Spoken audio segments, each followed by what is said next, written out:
Play is in our DNA. Whenever we let it out, it becomes our superpower. Now imagine an entire city being built to supercharge it. Kadir City, powered by Play.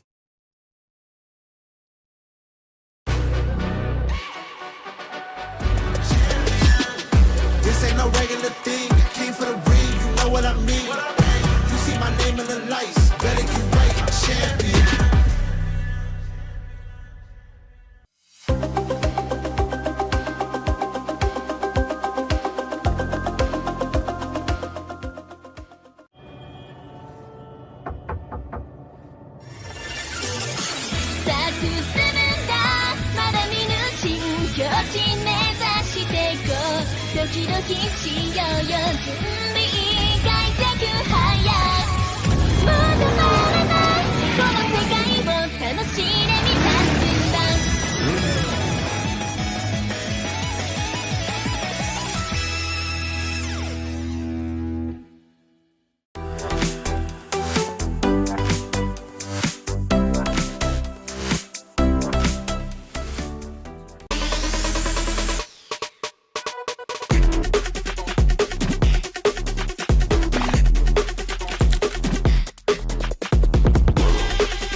The Esports World Cup, the most elite competition in the world.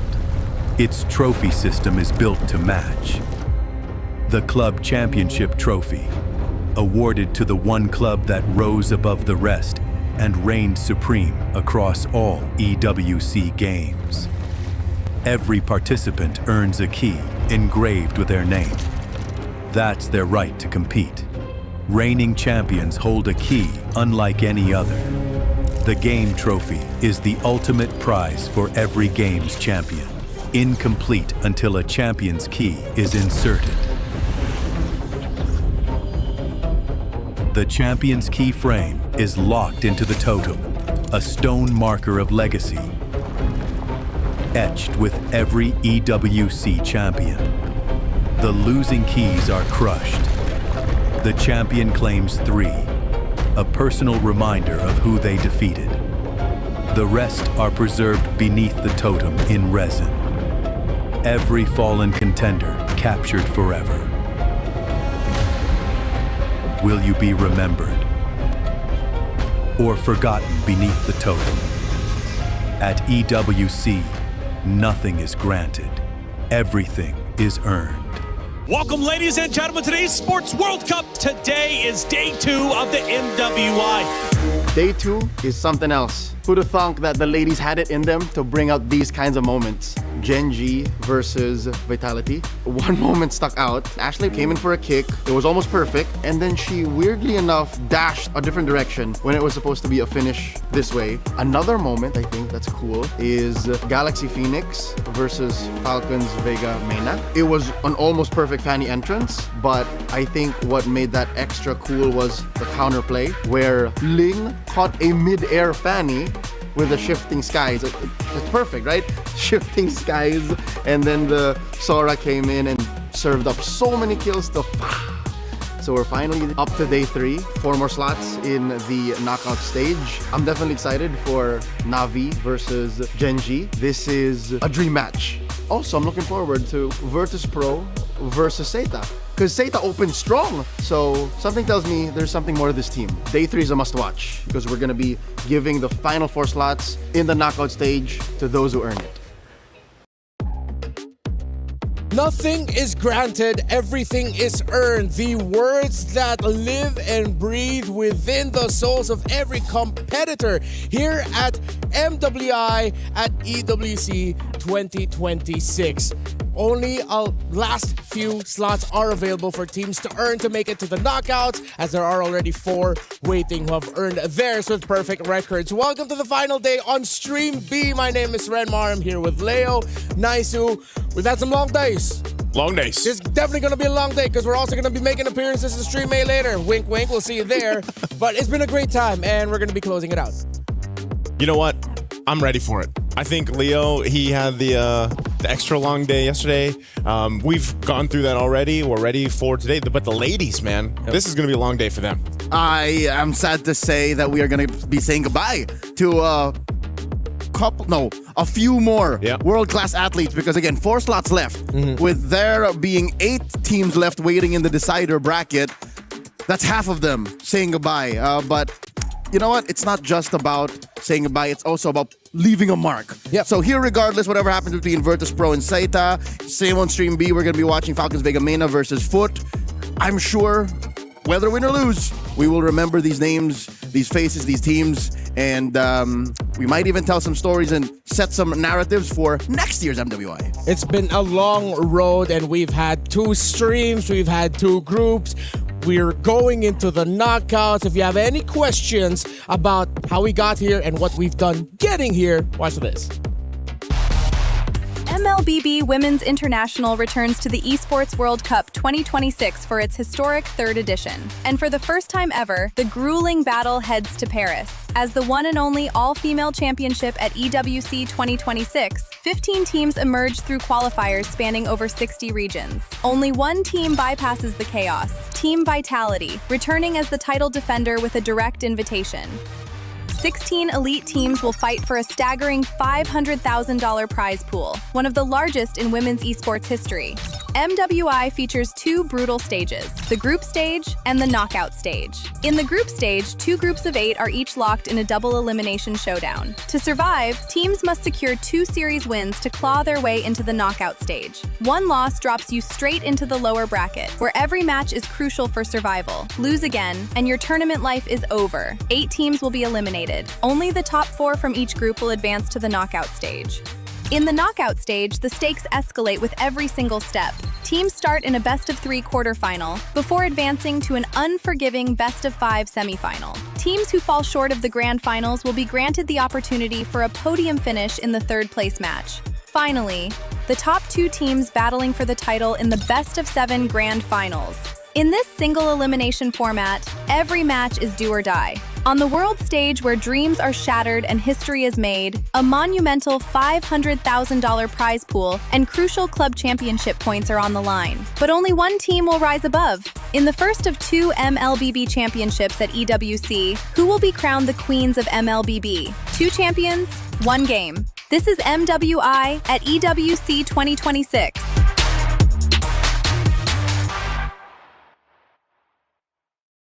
Of course, it's not just, of course, the club championship points that some of the organizations here are going to be competing for. It's the glory. It's a chunk of the prize pool. Woo! You all saw the numbers there.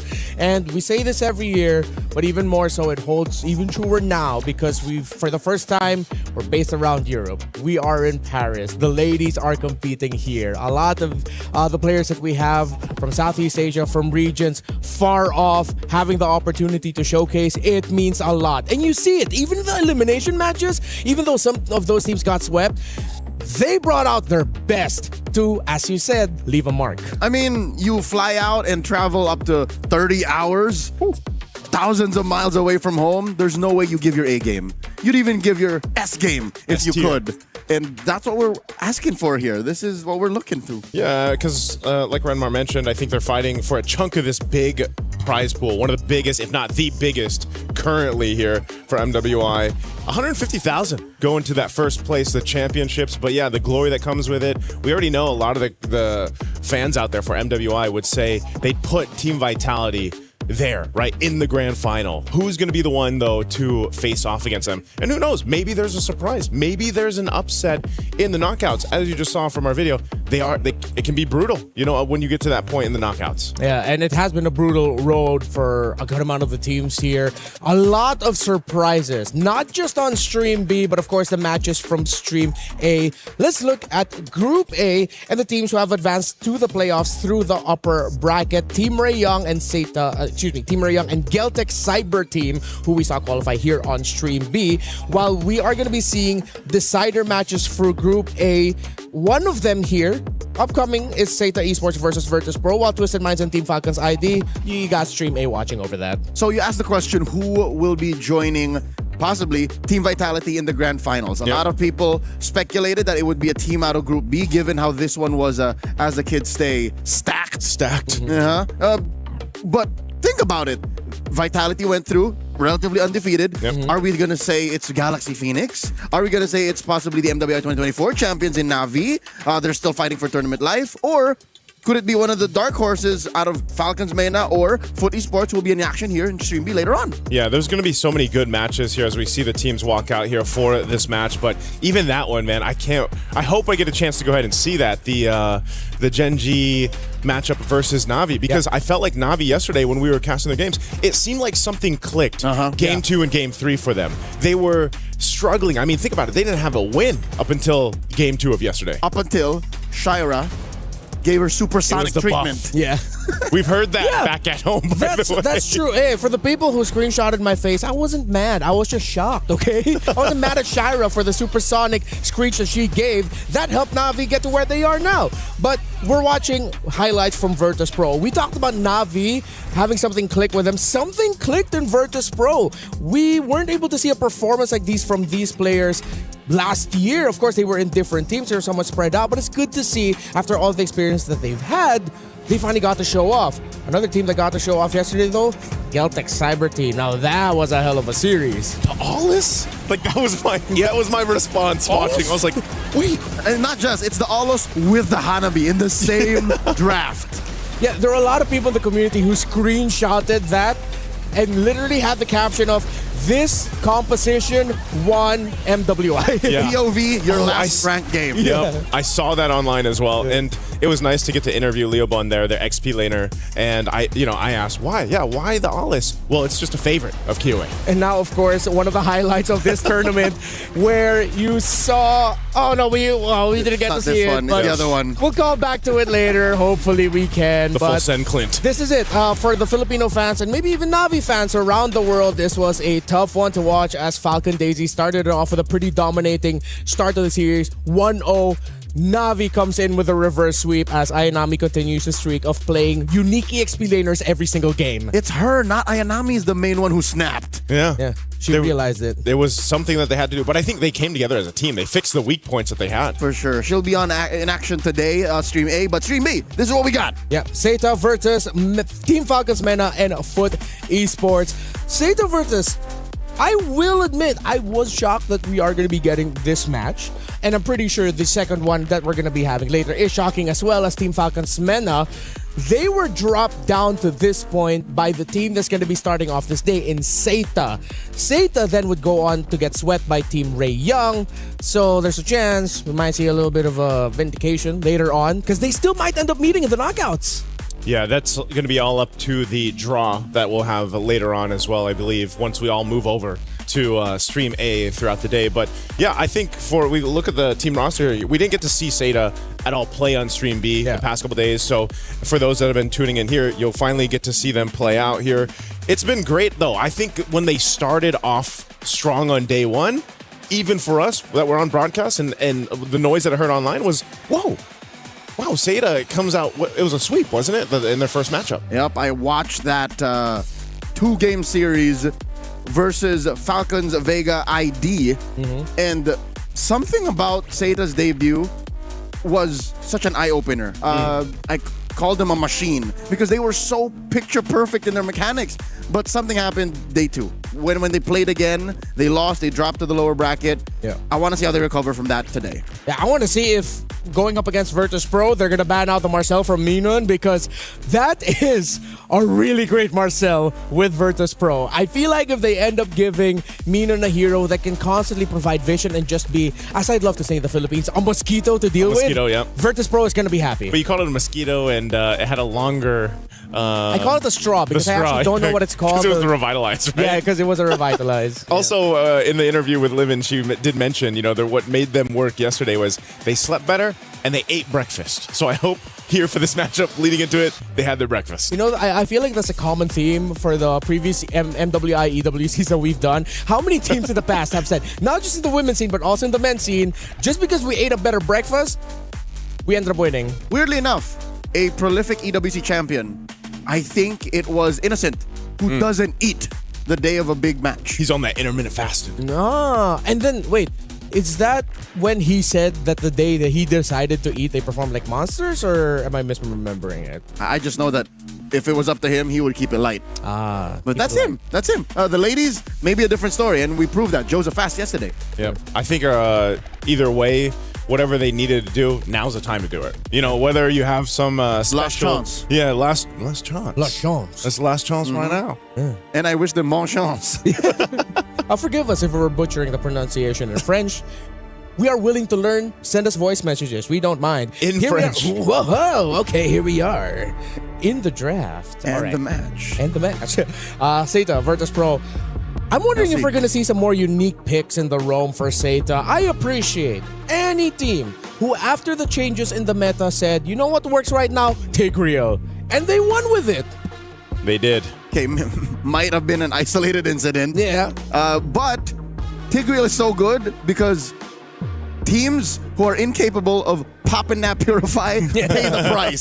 So Tigreal can do that a modicum of ways. So TM, coming soon. I can see why, you hoping for more Tigreal makes sense. Pop that Puri like this. Like this. All right.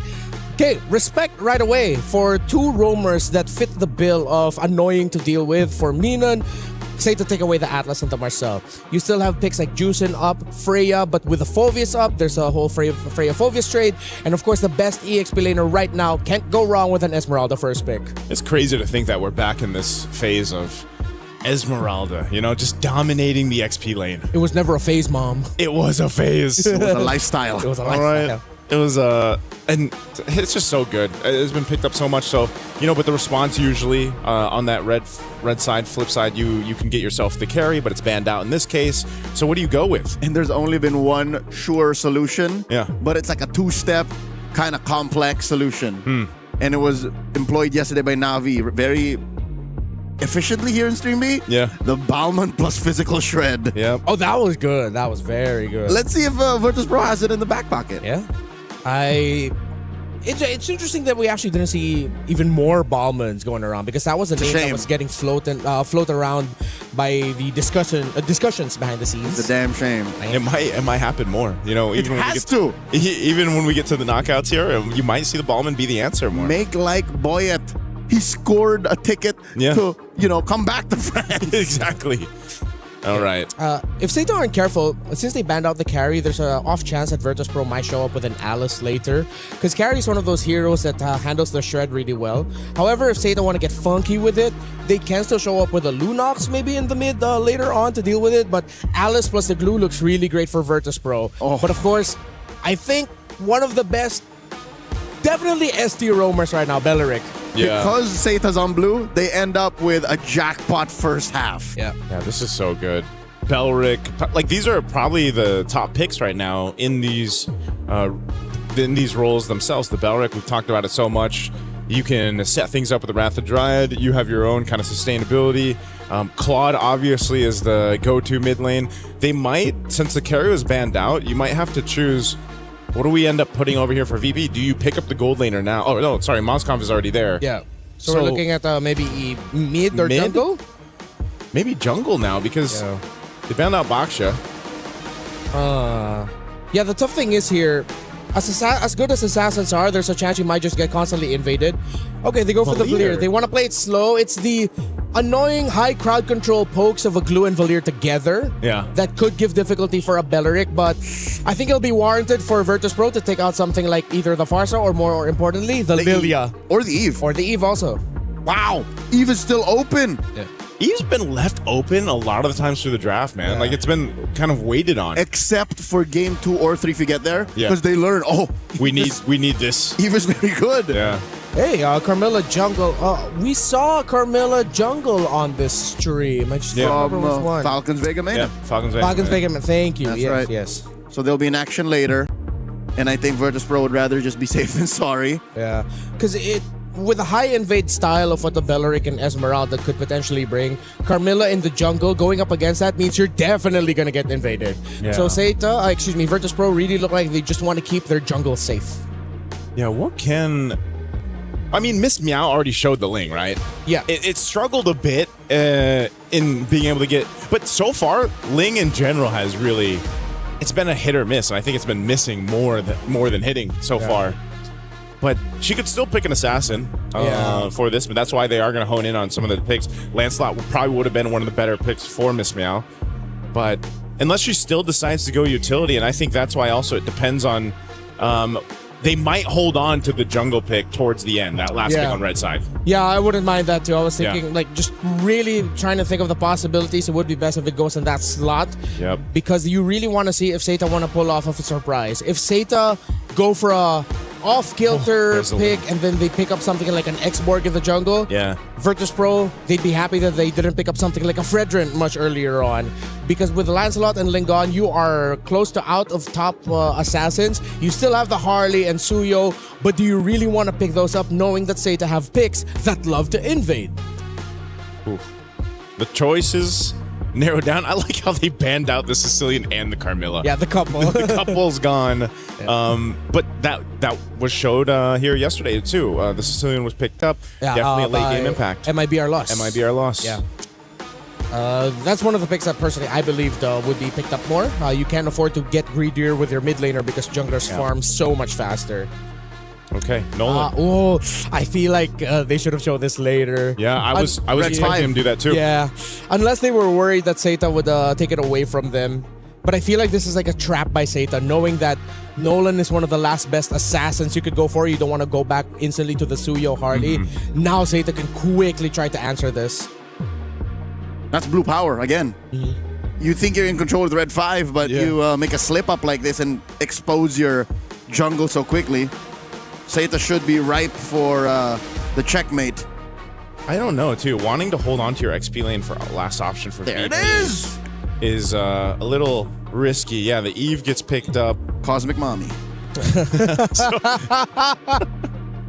That she is. Yeah.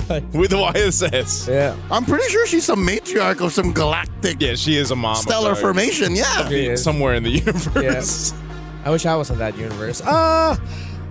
Oh, they need an Star EXP laner that's either really solid or rotates fast. It's not hers. That's Novaria. Yeah, that's Oh yeah, that's Novaria. right. Get your world manipulated. Not my bad. That's what I was thinking. If they go for something low like slow like a Turisla, not a big fan of it. It might just be like a Lapu, dude. I mean, what options do they have here? I still suggest Alice, honestly. Unless they go what? If not the Alice, more damage. Benedetta's popped up so much in the XP lane. Ken, not so bad. Even a Yuzhong would be okay, maybe. Oh? Whoa, so wait. XP glue! XP glue. XP glue. Roam Grok. That's why they held on to that last pick for Red 5. All right. So they're not going to be able to match it in terms of the late game damage output, but what they decided to add more of is just sustainability.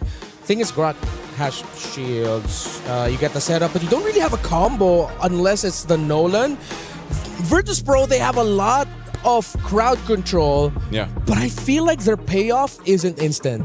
And when you have a comp like this, you want instant payoff. And it's very high execution. Yes. The concept is so high execution that if you miss the window Yeah. and you put your wall in the wrong spot or the SOD misses, you have to reset. Yeah, it's demanding. It seems like it wants to do a lot, Yep. but if you mess one step wrong, it's over. I'd rather it be that than expensive. Yeah. Because you can't beat time, but you can be a better player. Yeah. Well, we're going to find out here because we're going to be jumping into our first match of today. Day 3 MWI here at EWC 2026. Both teams looking to move forward up to this point. They've fought their way through the past couple days, and now it leads down to this. This best of 3, will it be Seta or Virtus Pro here?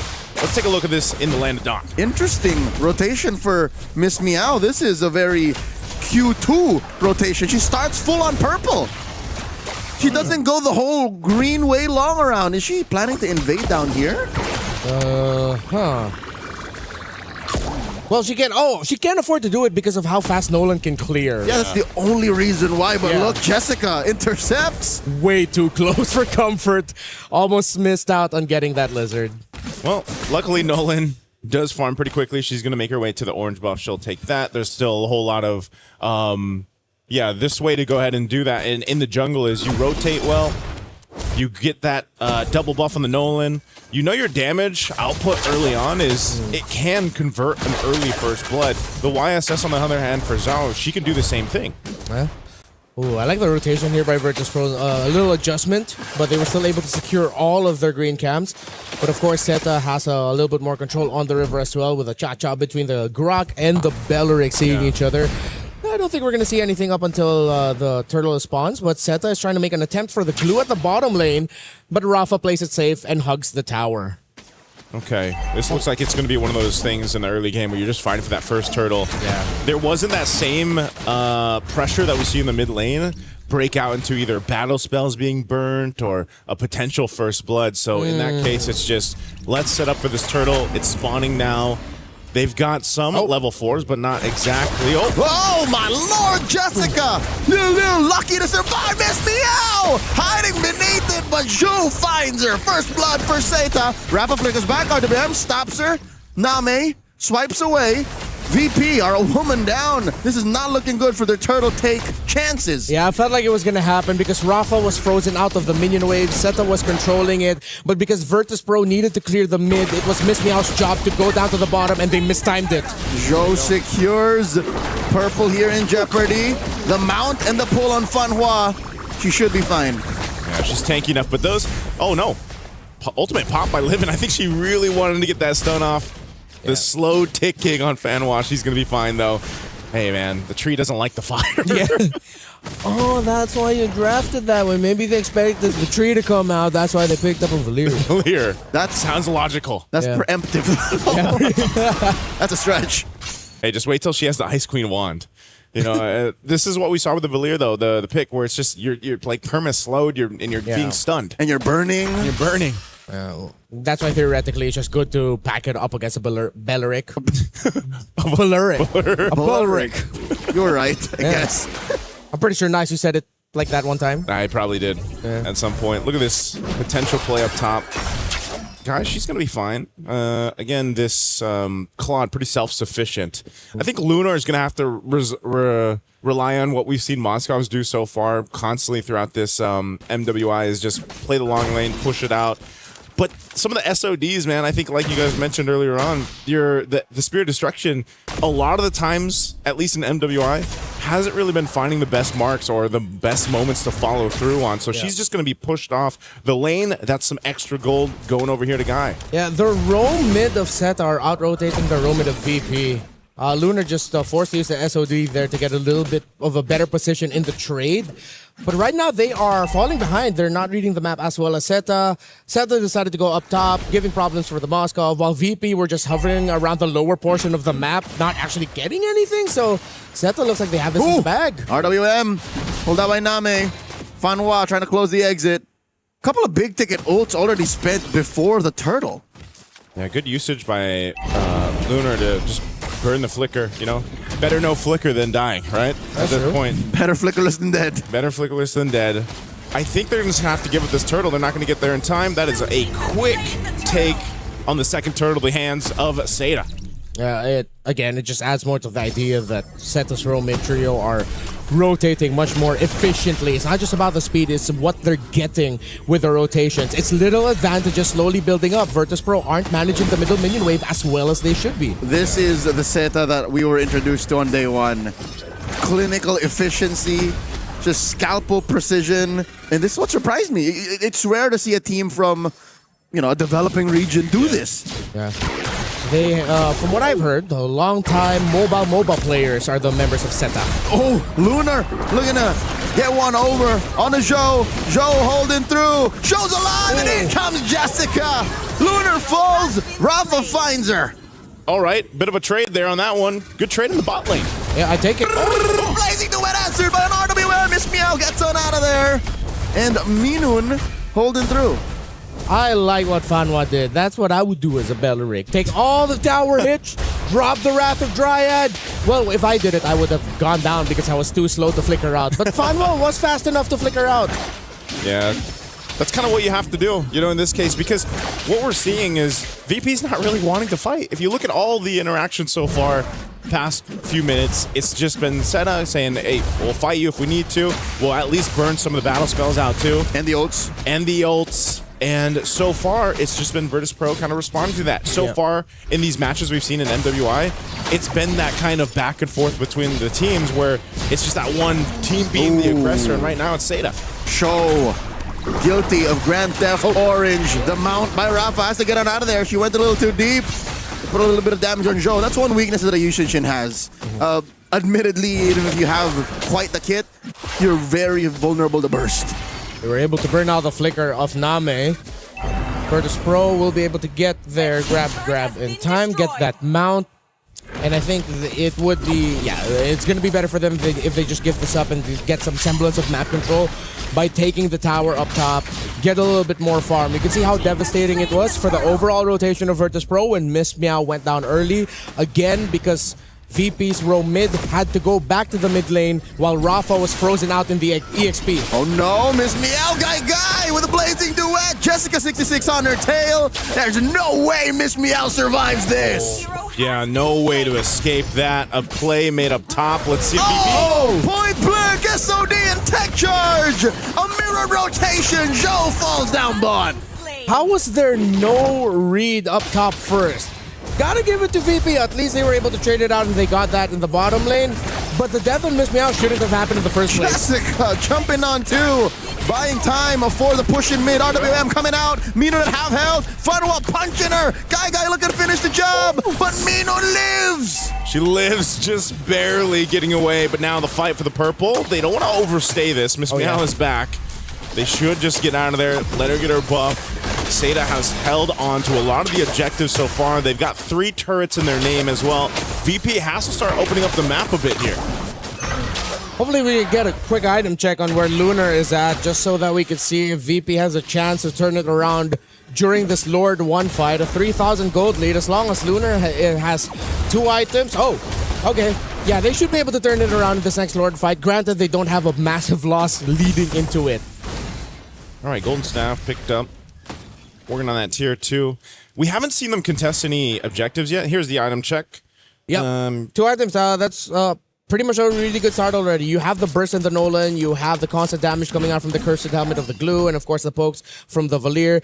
2 items is what you need at this point. You don't need to rush 3 or hold back in this fight. Virtus Pro, you are encouraged to go all out for Lord 1. They have to. I think at this point they've bought enough time to go ahead and farm up to be competitive for this objective. There's a good push from Jessica, the mount. Van Hua put down a fifth of her health. Blazing duet, but they pick off the tree first. Seitar, a woman down. There's the Mount Shocker. Name coming through from the flank. Jessica right behind her. Minun very low. Another mount here by Rafa. Little back line. Joe helps find Lunar. 2 for 1 the trade, and now they find one more and live in Miss Meow. Get out of there! Double kill for Jessica. Liu. And Rafa, the last one left, and that's a wipeout for Seda. It's showtime, baby! Perfect flank! Virtus Pro thought they were happy with the kill onto Fanwa, but then they were instantly sandwiched by Seta, led on by Zhou. I thought at first that Seta wasn't respecting VP, but no, Seta knew that they still had a chance to turn it around even without their roamer, because again, Jessica has the most busted EXP laner in the current metagame. Not just that, but to see the discipline to hold on to the real-world manipulation from Name there, while she was mounted by Rafa the Glue, and then she popped it off at the right point. The reason as to why I think every day I believe that Esmeralda is overtuned all the more is the fact that before that fight, Jessica did not have a single fully defense item. She only had Oracle. And I'm expecting at this point she would build like a, Pauldron on the way, Antiquiras on the way. No! She was that chunky with just an Oracle. I think you really got to tune up the shields again. With just the Oracle Rush, way too much goodies that you get with it. 7,500. This was around 2-3 earlier. Seta just got everything. This is going to be a really tough defense for Virtus Pro. They're going to have to commit and overcommit certain heroes just to clear comfortably. But so far, they've been handling the minion wave somewhat okay. Oh, Mount Shocker used. They want to take down the space turret if they can. Half health still on that Lord. A wave still pushing up mid. Oh my lord, look at the damage! RWM! Rafa with the mount, Fanwa gets taken down! But Rafa will be traded out for 1 for 1. Inhibitor still standing. Minun down to a 10th of her health. Livin down to an 8th. Oh, she's still burning. They get through mid lane. Inhibitor has been taken down. Bottom lane follows. Oh! Flicker tech charge by Minun! Guy with the answer, SOD. Point blank. In comes Jessica dancing Minun to death. Oh, now she's taking some damage. She had to burn the flicker, but she'll take out Minun. And so there you go. 2 base turrets off that first Lord and a massive gold lead. 9.3k ahead. That was a great attempt by Virtus Pro to try and get something good. I gotta commend Minun's tech charge, but the lead is just too much. The gap is too wide for Virtus Pro to leap over it. They just have to wait. They're gonna be turtling it out for the next few minutes. If they get desperate and try to get a win around an objective, they're not going to get that. Even trying to move out of the base, maybe with a big conceal play, try to -1 and then run back to base is so risky that as much as you want to be proactive, you have to be reactive here if you're Virtus Pro. Oh, RWM holding down those backing off. Miss Meow dash it through, guy. A little too late on the flick of the wrist. Hitting her, but Rafa will fall down still. Worthy use of the Blazing Duet. Top lane, looking to be the next target. Seta gets VP a bare base. Oh, Miss Meow's in trouble too. They just want to clear these waves out. They lose the last base turret off of that, but man, it's looking really desperate now for VP, just kind of throwing themselves into a fight against Seta. They don't really have much of a choice. That sometimes they're just kind of a sacrifice at this point. Seta has so much power against them. This Lord is up. They should be able to just freely get it, but it looks like VP wants to potentially get in this zone. They might get clinched in here. That's what he thrown out. And the answer. The flicker from Funwa. The Wrath of the Dryad. Blazing Duet pushing back 2. And down goes Lunar and Minun. Miss Meow follow through, live in as well. And now Rafa falls. The wipeout. Seta are moments away from going to match point. All they need is this wave to push in, and they'll do it just that. Seta with a dominant lead in game 1 of this best of 3. Take it against VP. There's the Seta that we first saw open up day one with their surprise win against Team Falcons ID. Efficient, decisive, and deadly across the board. Virtus.pro has a lot they need to get right to force game number 3. Man, I feel like for a minute there was, 2-3K lead that they had for Seda, and then all of a sudden, boom, 8, now 10, now 12 as they ended the game there. This has to be one of the fastest games on Stream B anyway so far. Oh, yeah. It's about a 13-ish minute game. They exactly knew when that power spike was coming, and that's why, again, that blue pick priority Esmeralda is so popular right now in the draft. I think that is a warranted ban if you're not prepared for it, unless you have a very specific composition that can deal with a lineup that has an Esmeralda. It's not unbeatable, but it's just so good that it adds so much difficulty for any composition, even the one that can counter it. Yeah. It asks for so much of its opponents. Yeah, this even that last sequence was so clean from the blazing duet being used, and then you just have Zhao come in too. They timed it so well, and that's what we saw. A lot of the choreography from the team fights that we saw, the layering of abilities and the kits that they had was really executed well here from Seda. Now I understand why even on day one, even though we didn't get to see it here, why they had the result that they did against a team like Team Falcons ID. Talking about choreography, I think this game felt relatively free for Jessica. Yeah. All she did was, now I dance? Okay, cool. Jump here? Yeah. Okay, everyone else was just setting up for everyone. I might just be tunnel visioning on the Esmeralda, but it seemed like they were so in sync, more now than ever. Yeah, especially because of the rotations that the rest of the team were doing. There were moments clearly where they needed that extra little bit of follow-up, slightly delayed, which is a good thing, because that's when the opponents least expect help to arrive. That's why On Your Left made such a big cultural impact. That was Jessica in this game. Dude, Justice League. But that's what makes it all the more difficult for Virtus.pro. Even before the game started, we were so clear on it. If your execution ain't on point, you have to find a way to reset. But with a lineup like what Seda brought, there is no reset. They're literally always just breathing down your neck. What I would say for this, each one of the members of Seda had like a highlight moment in this game. Like you could just take all of it, put together a compilation for game one. They all had their moments. I mean, even for the setups that came with the Belrek here from Fanwa was so good. She was able to go ahead and support so much. The utilization, like I said, with the real world manipulation from Name was also outstanding.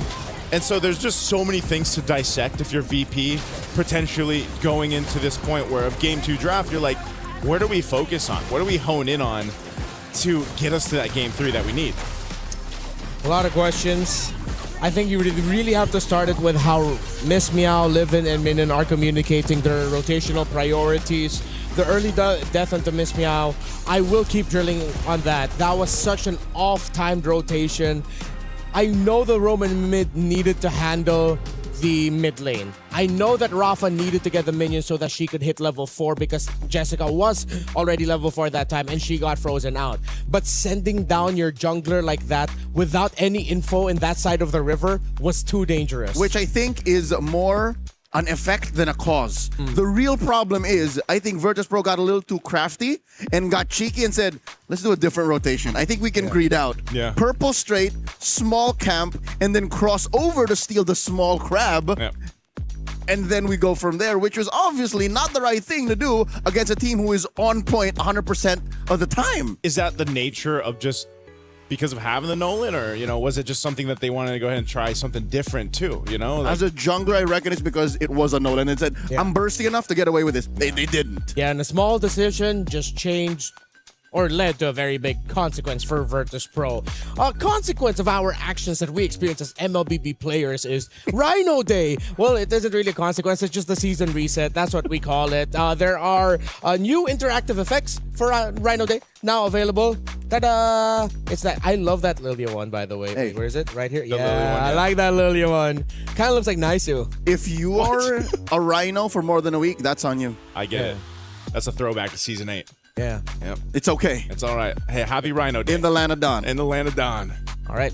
Looking back at the In MLBB. builds. MLBB. Well, as we saw earlier, she did eventually get to the other defensive items. But yeah, it is quite busted that even with just an Oracle, an early game Esmeralda feels like a mid game Esmeralda. Yeah. And an Esmeralda with just one more item feels like a late game Esmeralda already. What was that? 7 minutes? Yeah, around 7 She had Tough Boots, Talisman, and Oracle, and that was enough. VP couldn't even get it down to half health. Yeah. It's, and again, 13-24 on this one. There was just...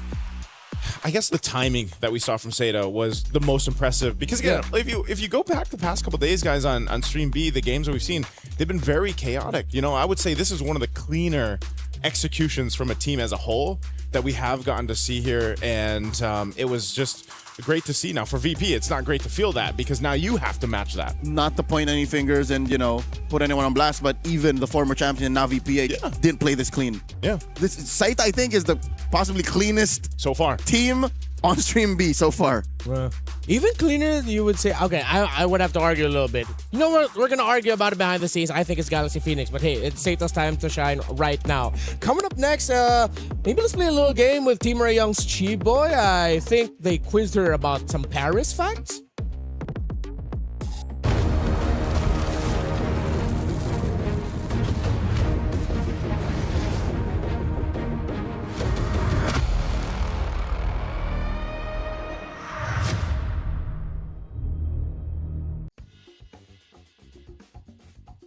It's your boy Mirko, and I'm here joined by Livin and Keyboy. They're gonna go up head to head in this true or false battle. Paris is known as the city of romance. True. True. You guys are wrong. It's false. What? Paris is known as the city of light. The main bell of Notre Dame is named Emmanuel. 1, 2, 3. True. It's still a tie. Both of them got it right. 1-1 right now. Croissants are originally from France. 1, 2, 3. True. False. It is false. Damn. 1 point over to Live It. Now it's 2-1. The Louvre is the biggest art museum in the world. 1, 2, 3. True. It's 3-2 now. Yes, it is true. There are no stop signs in Paris. 1, 2, 3. False. If there is, it's wrong. True. It's true. Yeah. Oh my god, I tied it up. Let's go, guys. So now it's 3-3. There are 132 playable heroes in MLBB. 1, 2, 3. True. It's false, I think. So it's true and false. Yes. Chi-Boy, unfortunately, you are correct. Oh, damn. Yeah, there you go. Hey. So no punishment. You guys are free to go. I'm joking. Oh. There's a punishment. You're gonna have to brutally now smack your friend in the head. Me? Yeah, the winner. Yeah. Okay, I'll be soft. Yay! Friends. If you guys want to catch more of this friendship, Chi-Boy and Livin, tune in to MWI EWC26.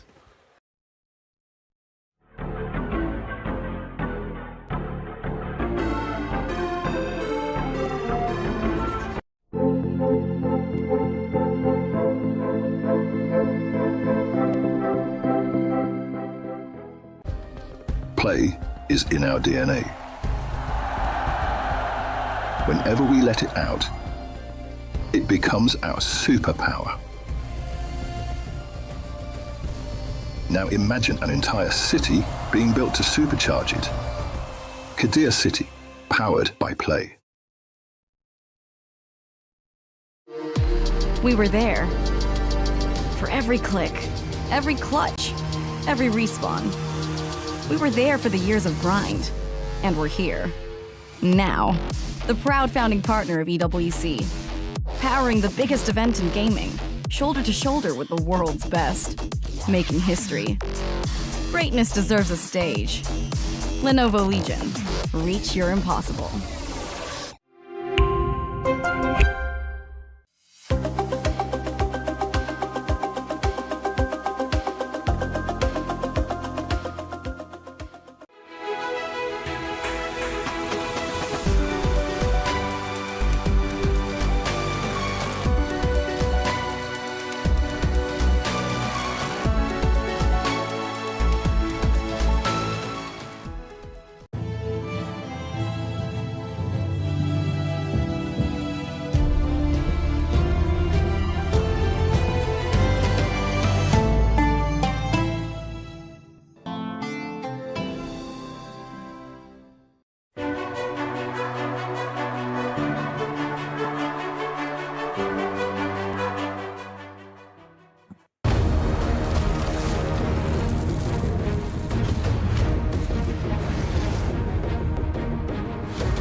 2 champions, 1 game. My Champions Pick event is now live from now till July 27. Submit your predictions for the MSC and MWI champions for a chance to win 50,000 in-game diamonds and MSC 2021 to 2025 tournament skins. Don't forget to leave your picks under @MLBB Esports post for even more chances to win. Lock in your champions now and cheer for your favorite teams. Welcome back to Stream B. Here we're entering game number 2 between Seta and Virtus.pro. If you've missed it, TLDR, Seta were just too damn good, while VP looked like they were just trying to chase a chicken on a hot summer day while it's raining.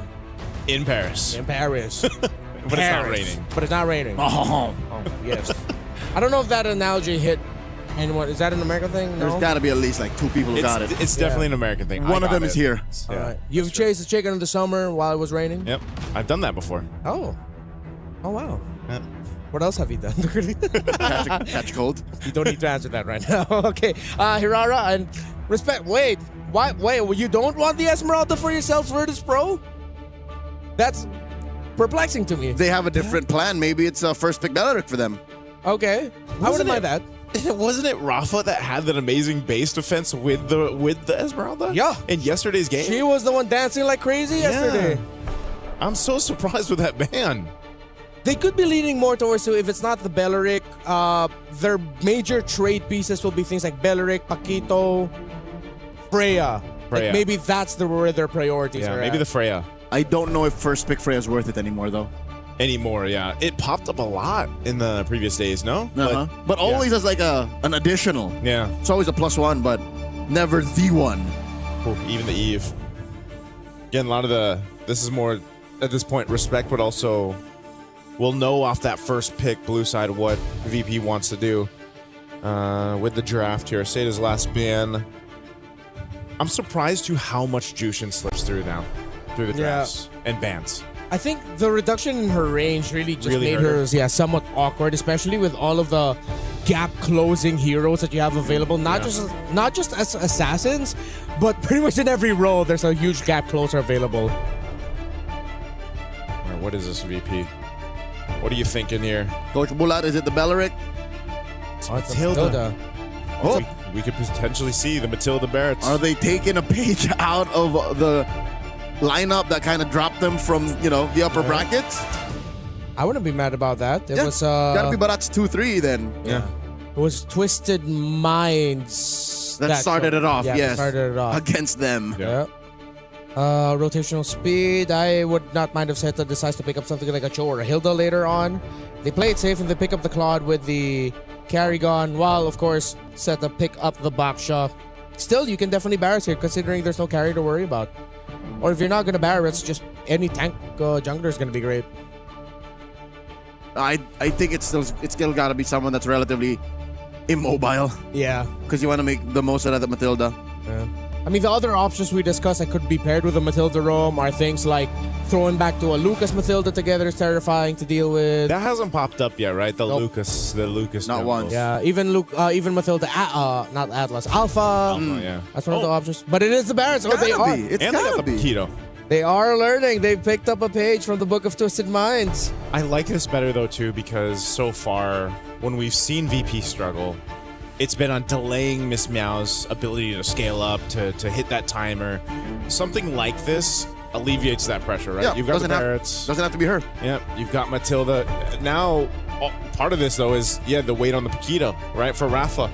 She's got to be able to pump off that damage that we see so much with Paquito, make those plays, cut off those angles. And that's why I think even the Lilia is a great pick for that last pick of the first phase for Seta because you can always get out of the bad situations with your black shoes. I would like it if VP would consider a Zetian over a Farsa for them. Even though the Farsa can rotate as fast, you already have the Matilda there. I feel like having Zetian being able to get whisked quickly around the map through the Matilda would be much more effective. Plus, having the Fury of the Phoenix is just going to be good. You could use that to force out a BMI or a Black Shoes. My only problem with Zetian is her damage profile might be too slow. Yes. Because your only real burst right now is Paquito. And that's a very specific kind of burst that targets, 1 or 2 tops. Yeah. And since they're the ones, since VP that banned out the Eve, your options are, at least for what's been shown in the mid lane, and now that Gord is taken out, is being narrowed down even further. And that's why maybe Farsa pops up. Well, Gord would have been good, but they get banned out alongside Valir. Yeah, I don't know if we potentially see another Kagura come up in MWI, you know? That might be overshooting it because she's too mobile then. It's like, I don't need to invest in mobility. I need, this kind of burst damage. They need a little bit more shred or constant damage. You could Lunox. go wrong. Lunox mid and then close it out with a Moskov. They still ban out the Atlas, which is interesting to me. What if they want a Kimmy here though too? Like what if I was thinking Kimmy. But it's not burst. It's not burst, So but if you- you build I guess Sky Piercer. I guess. Yeah, it will be burst eventually. They don't need the burst right away. But the way that Satan's playing is they're not allowing for them to build up. Yeah, exactly. That's true. Ain't no way, son. And with the Benedetta even more so. Yep. Right? That's Jessica saying, you're on check. I will meet you on the back lines. Come Rafa. chase me, boxer man. Come chase me, Rocky. Don't bring your fist to a sword fight, I guess. I don't know. Or maybe vice versa. There's no Esmeralda. I would be okay with something like a Hilda, single target. Oh, wait, no, sorry. They already have a Paquito.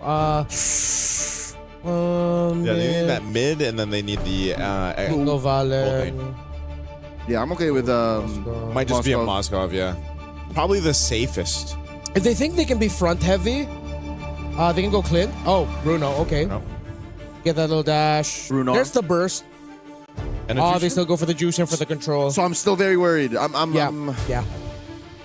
a little iffy. Yeah, on this Because one. again, there's a choke. your burst is all physical, and it's a specific kind that needs some ramp up. Yeah. Yes. Saita's Cho. Yeah, it's a pick that we brought up earlier after the Matilda was picked up. They took the long way around instead. They just wanted to confirm if they can go for it, and they can. If that, because now this forces the Bruno to make one of the toughest decisions you want have as a gold laner. Am I packing Flicker or am I packing Purify? Hey. And at this point, either or looks like a bad choice and a good choice simultaneously. It's so 50-50. We're going to wait to see what that choice ends up being for that Bruno in the hands of Lunar. But it's the Cho, too. It hasn't popped up too much. And now it comes through for the third pick. But let's find out here. Match point currently for Seda off of a 13.5-minute game from game one. Very dominant, very decisive.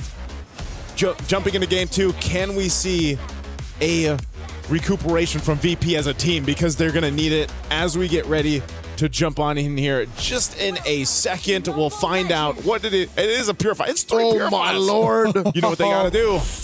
Pop that They got Purify. to pop the Purifies. Which I think is the better choice. Why? There's very few ways to PTP. Like, PTP. what can you do? One is eye for an eye, but you have to time that. The kicks, of course. Yep. The jump from Zhou. That's it. In comes Fanwa, compromising the take. Enough time to just distract them. And it's going to be a question of will VP... Oh! Fanwa Whoa. flickers, almost dies into the wall. Rafa flickers it as well. Fanwa running for her life, but Minun draws first blood. Oh, that was unexpected. And Lunar will be able to purify. Oh, Guy finishes the job. it's just a trade. And that's why that's a tough choice, whether or not Fury or Flicker. Rafa, good call on her to commit the Flicker so that she could get that kill onto Fanwa. Meanwhile, Lunar, I think a lot of her game is going to be a lot of what we saw earlier. Off to, because of the way the nature of that trade went, neither team really comes out on top of the trade. But it is an early kill, at least for Guy on this Claude, so she should be fine in that lane against the Bruno matchup against Lunar. But you have the first turtle in 20 up to this point. Seda rotating around, having this box shot too. We'll get there quickly. Again, we're on flying clouds. So even when it come down to the defense, some of these team fights, we've seen it before where some teams, they go into these extended team fights, and because of the nature of flying clouds, they end up overstaying a little bit too long because the opposing team can just get back there in the fight very quickly. But this turtle's already up, and they are doing quick work to secure this first turtle for Seda. Nothing that VP can do. Good recovery from the Chinese squad. Down bottom, Guy. Blazing the wet into Lunar. Oh, wow. Look at the freeze. Look at the freeze. Yeah, Lunar is struggling in the lane. That quick early rotation by Zeta It's going to give her a lot of difficulty. Even Miss Meow couldn't get to that turtle in time because she was still not level 4, just barely about to hit it. Meaning that Zeta is once again, similar to game number 1, hitting their rotational beats and timers at the right time. They suffered a death, yes, but they recovered quickly and they have been relentless with taking control of the river. Okay. Keeping control of the river. For VP too, in this sense, you know, you want to maintain your jungle, and this is going to be a problem. They're already feeling the pressure here. Looking for a quick choke up. Double as Funwa tries to get on out of there. Blazing duet serves up a kill to Zhou. Black Shoes keeping her safe. Looking to finish the job, get a little bit more as Name and Zhou get on out of there. In comes Jessica. Quick lantern flare here. Zhou rolling out. Jessica drops the Electo final blow. But Livin gets a little shields there to survive. Looks good for the team. Zeta. Still, they are going to be controlling it. Oh, that Paquito. A bit too deep. Oh, it gets to market perfectly. Minan able to counter and get a kill. Fella ran out of dashes. Yeah, that buffed up Matilda damage, man. It's showcasing itself here in game 2. 2 kills now on Minun. And, you know, one thing that Zeta's going to have to respect is, even if they're pressuring the jungle like we just saw, is, again, the amount of mobility and utility that this lineup that VP does give them is something to take note of here. Now, with the river spawning up, the Paquito still up top. Seems like the EXP laners will not be joining here, but with a fast clear already by Rafa, VP will have the numbers advantage for this turtle. The box is still far off, but no one's starting it on the side of VP, which is quite interesting to me. They already have the numbers advantage around the river. If they started it, they would have forced Zeta into making an early unnecessary dive. Second turtle up already, circling eagle by Mino, knocking Funwa up, serving up a deadness, welcome Guy with a blazing duet back, and Funwa gets taken down. Zhou in the middle of it all, Puissance looking to secure the turtle. Jessica, another Electo final blow, helping Zhou secure. Rafa one-on-one, the sword better than the fist, and Zhou gets lantern flare once more. Baksha unite, Mamba out. Miss Meow escaped with barely a sliver of health, but yes, even though VP got a nice start to that team fight, it happened a little bit too late. If they started it off a little bit earlier, maybe their chances of getting the turtle would have been higher. But since Zeta was able to set up and respond to the initiation of VP because they were much closer to the turtle, then Zeta walks away with the turtle and some wins. Okay, off to it. Some of the wins on both sides here, but right now Zeta trying to hold on to a bit of a lead up to this point. There's the scalability is one of the main points of contention. Whoa, damage. Rafa trying to get one over. Jessica still picks the fight with the Puissance, but Rafa knocks her out. Zhou, I don't think she can finish the job. You're not alone. Guy, 2v1. She and Lunar, one more beat, and Funwa looking to get it, but do they know Miss Meow and Livin are here? Miss Meow and Livin, the Crimson Beacon, the deadness welcome. Throw in Funwa into the wall, the flicker, back end, a choke up and take down. They do not have an answer for this Barrett. The control that Virtus.pro is showing after a few slip-ups early on, after Zeta looking like that they'd be able to manipulate the map a little bit towards their favor, Virtus.pro are still a difficult team to fight against with their Barretts. Still, Zeta might be able to keep up control by the pressure that they're applying at the right time through the side lanes. That is so difficult to deal with, like we mentioned, with the utility offered from VP's lineup. And even the punching power, the literal punching power from Rafa, you already saw, is keeping Jessica on her toes instead of like when we saw her with Esmeralda in the previous game. She's got a little bit of free reign, that little kick going to be used by Fanwa. No follow through on that one. And that's one of the difficult things about being a Cho in general, but even more so now you have this Matilda to worry about. Daytona's welcome to. Won't land on anyone. The fight for the turtle, 3 for 3 though for Zeta. Despite them actually losing out more of the big team fights, Zeta are still able to get a majority of the major objectives. It's the timing. Again, it's the rotations. When they decide to park themselves around the objective, the minion waves that they decided to flow and freeze at the right time. And again, we go back to Turtle 2, the window that Virtus.pro had to take Turtle 2. They didn't jump on it, and now Zeta is continuing to slowly dismantle Virtus.pro's presence in this map with Invade. Oh, Crimson Beacon through the wall! get a choke up, but instead they get a kick, and Joe back to unite into it. Fanwa falls first, Lunar scores. Puissance back to disincentivize forward momentum. VP punish Zeta. Yeah, good punish there. This is what they have to do, though. They have to play to their strengths.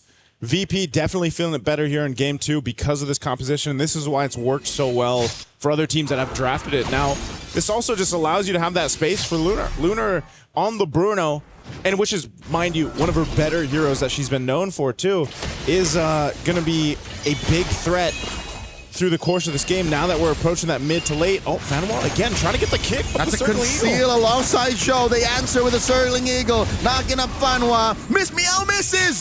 The deadness welcome. This is a good chance for Zeta to reconfigure their approach, but instead the map is something they address first. VP has been working on it.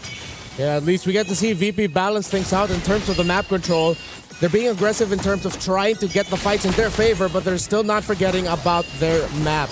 After a few minutes of Zeta pretty much running all over the side lanes and using those minion waves to pressure Virtus.pro out of the timings.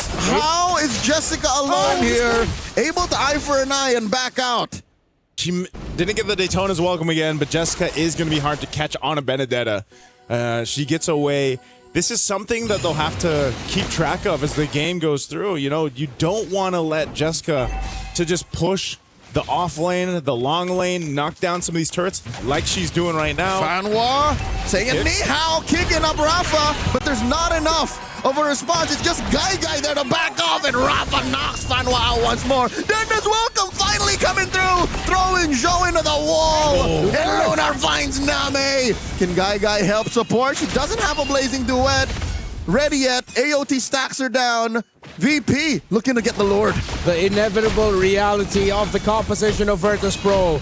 Way too tanky, too much damage. Joe, can you steal it? Can you? And she misses. Miss Meow with the secure. Even though they're both at level 11, I think it was a matter of timing. Miss Meow, what precision. Yeah, definitely timing there. Crucial that they got that, though. I mean, again, 3 turtles went over to the Zeta, but as long as that Lord goes to VP, they can start pushing down some of these turrets a little bit more. They've got 2 in their pocket. Blazing duet a little too soon for Guy. And they do get the jump on Aminun. Miss Meow can't save her roamer. Salute to all the roamers out there. That's how it's done. Merci. Not like the Gotcha that I got earlier in the day who would be the first one out. Hopefully he gets to watch this. Oh. Good job, Minun. Yep, sacrificing herself there. Oh, Fanwa be able to get away. This has been a really difficult Cho game for Fanwa. You know, 6 deaths, but it's all because she's trying to get to the point where she can get the angle and the kicks. But what's difficult is you literally have to pop 3 purifies, man. You gotta be able to get into the zone. And if you do kick, you're still susceptible to getting crashed down, even if you get the purify out. I mean, it was said 3 times. Pop that Puri like this. Pop that Puri like this. And Crimson Beacon. There's so many ways for them to PTP, y'all. Yeah. There's just too much. And that's why that Cho pick was a bit of a risk when it did come through, but right now I think Zeta really just wants to go ahead and get to a point where their Claude is online for Guy. She's got to get that Trinity. Jessica's been doing work. Uh-oh. Burst coming through. Eye for an eye on that last one. Jessica survives. Not a lot of Benedettas can really make the matchup against the Paquito work. There have been moments of brilliance by Jessica, but it's still a reminder that when it comes to this specific matchup, Paquito almost always has the easier time between the 2. Benedetta mostly usually wins when she's away. Yeah. The difficult thing now for Zeta is that even though they can Whoa! What? Guy looking go for the flank in the Unite knockdown is able to take out Minun. She's not going to be part of the next fight. As I was saying, the damage for Guy is what they were waiting for. Fanwa with a kick on Miss Meow. Answers with a Denna's welcome. The Puissance has a spicy little potato, and Guy with a blazing duet might take down 2, and Miss Meow falls. The current trade, 3 for 1. What a collapse by Virtus.pro. I thought Minun was a little bit more forward because they had a way out. It was way too risky to be up that far, and it seems like they underestimated what Zeta could do with the surprise initiation. Man, looking at this replay, this is what I was talking about. Look at the damage. Where did that come from? And the pickoff on Minun was what started it all. Yeah. If Minun was there, imagine how she could have maybe saved a few members of VP, how she could have punished Seth a little more, maybe dulled the damage that was being brought out. Seta's just... That's that utility that Matilda brings, and then when it's gone, you really feel it on the team. Yeah, I know they had the Matilda there and they were probably just protecting that side of the jungle, but your Barrett's wasn't there. If Barrett's was already on the way crossing the center of the map, then it's good for you to be up ahead. That's a little baby Barrett's. Black. Shoes already used up. Kinda cold. Crimson Beacon. What is Livin looking for here? She has no Purify just yet. Lunar does, though. Lord gets soft reset. Fanwa holding onto the Y brush. Minun gonna be checking in. Guy denying the peak.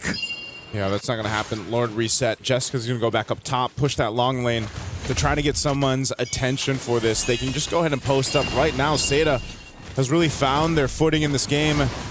Might taking some damage. Circling Eagle use. Oh, it's a little too much. The hurt that Minun brings alone. That was all just Minun. Oh, there's and the the kick. They find one. It's Miss Meow blazing duet into 3, into 4. And in comes Jessica taking down the big Dino. And Rafa is going to pay the price. She gets run down by Seda. 2 free kills. Unfortunately, Rafa missed the start of her combo. Could not get that big knockout strike to turn it to the favor of VP. Without the Barrett, without the Paquito, they are severely lacking damage in front line. Seta jumps. Fanhua might get punished here. Serves a kill over to Lunar. And they get one down. Lunar gets shut down. Jessica Liu finds another. And she gets shut down by Livin too. It's a bloodbath post-Lord. I said it earlier at the beginning of the game. Flying Clouds is the map that we're on. And if you stay a little bit too long, I know they wanted the Lord, but they got punished. That's what happens. They just keep fighting. They caught farting. I have to apologize, Livin. I wasn't familiar with your game.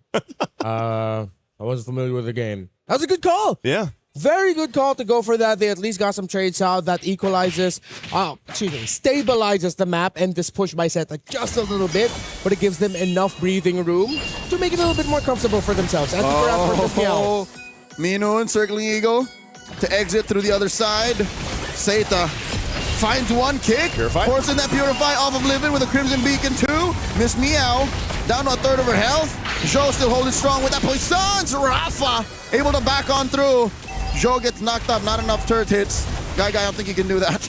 They back off. They back off. Lord's going to be taken down here. After taking some damage to that base turret, they will knock it down though. And so Seda looking to put more pressure. Seda's in the base. Jessica comes through, dropping that Electro final blow. There's still a minion standing, and they take another inhibitor down. Virtus Pro, okay, you're still going strong, but Seta is definitely much more comfortable now. The inevitable tide that is Guy 305, but that is almost a 95+% participation rate for all the kills. Fanwa, you know what? At least you guys are winning. This isn't like me dogging on Fanwa. It's just a really tough game for Cho. Yeah, this is one of the hardest games to be in if you're a Cho.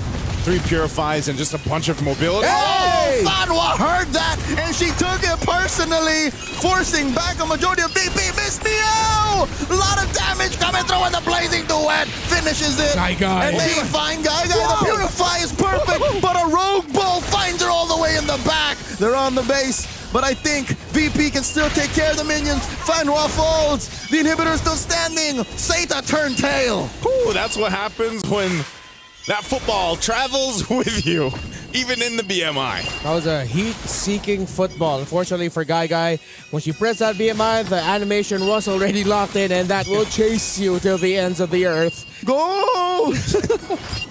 Oh, man. A screamer is what they would call it. Still, Seta have full control. Fanwa started things off, and that was a great entry. Still, with the presence of the tower, there are some things that Seta need to consider. It can't just be all Guy. Even going in, it's tough for Jessica. And this is the tough thing about the lineup of VP.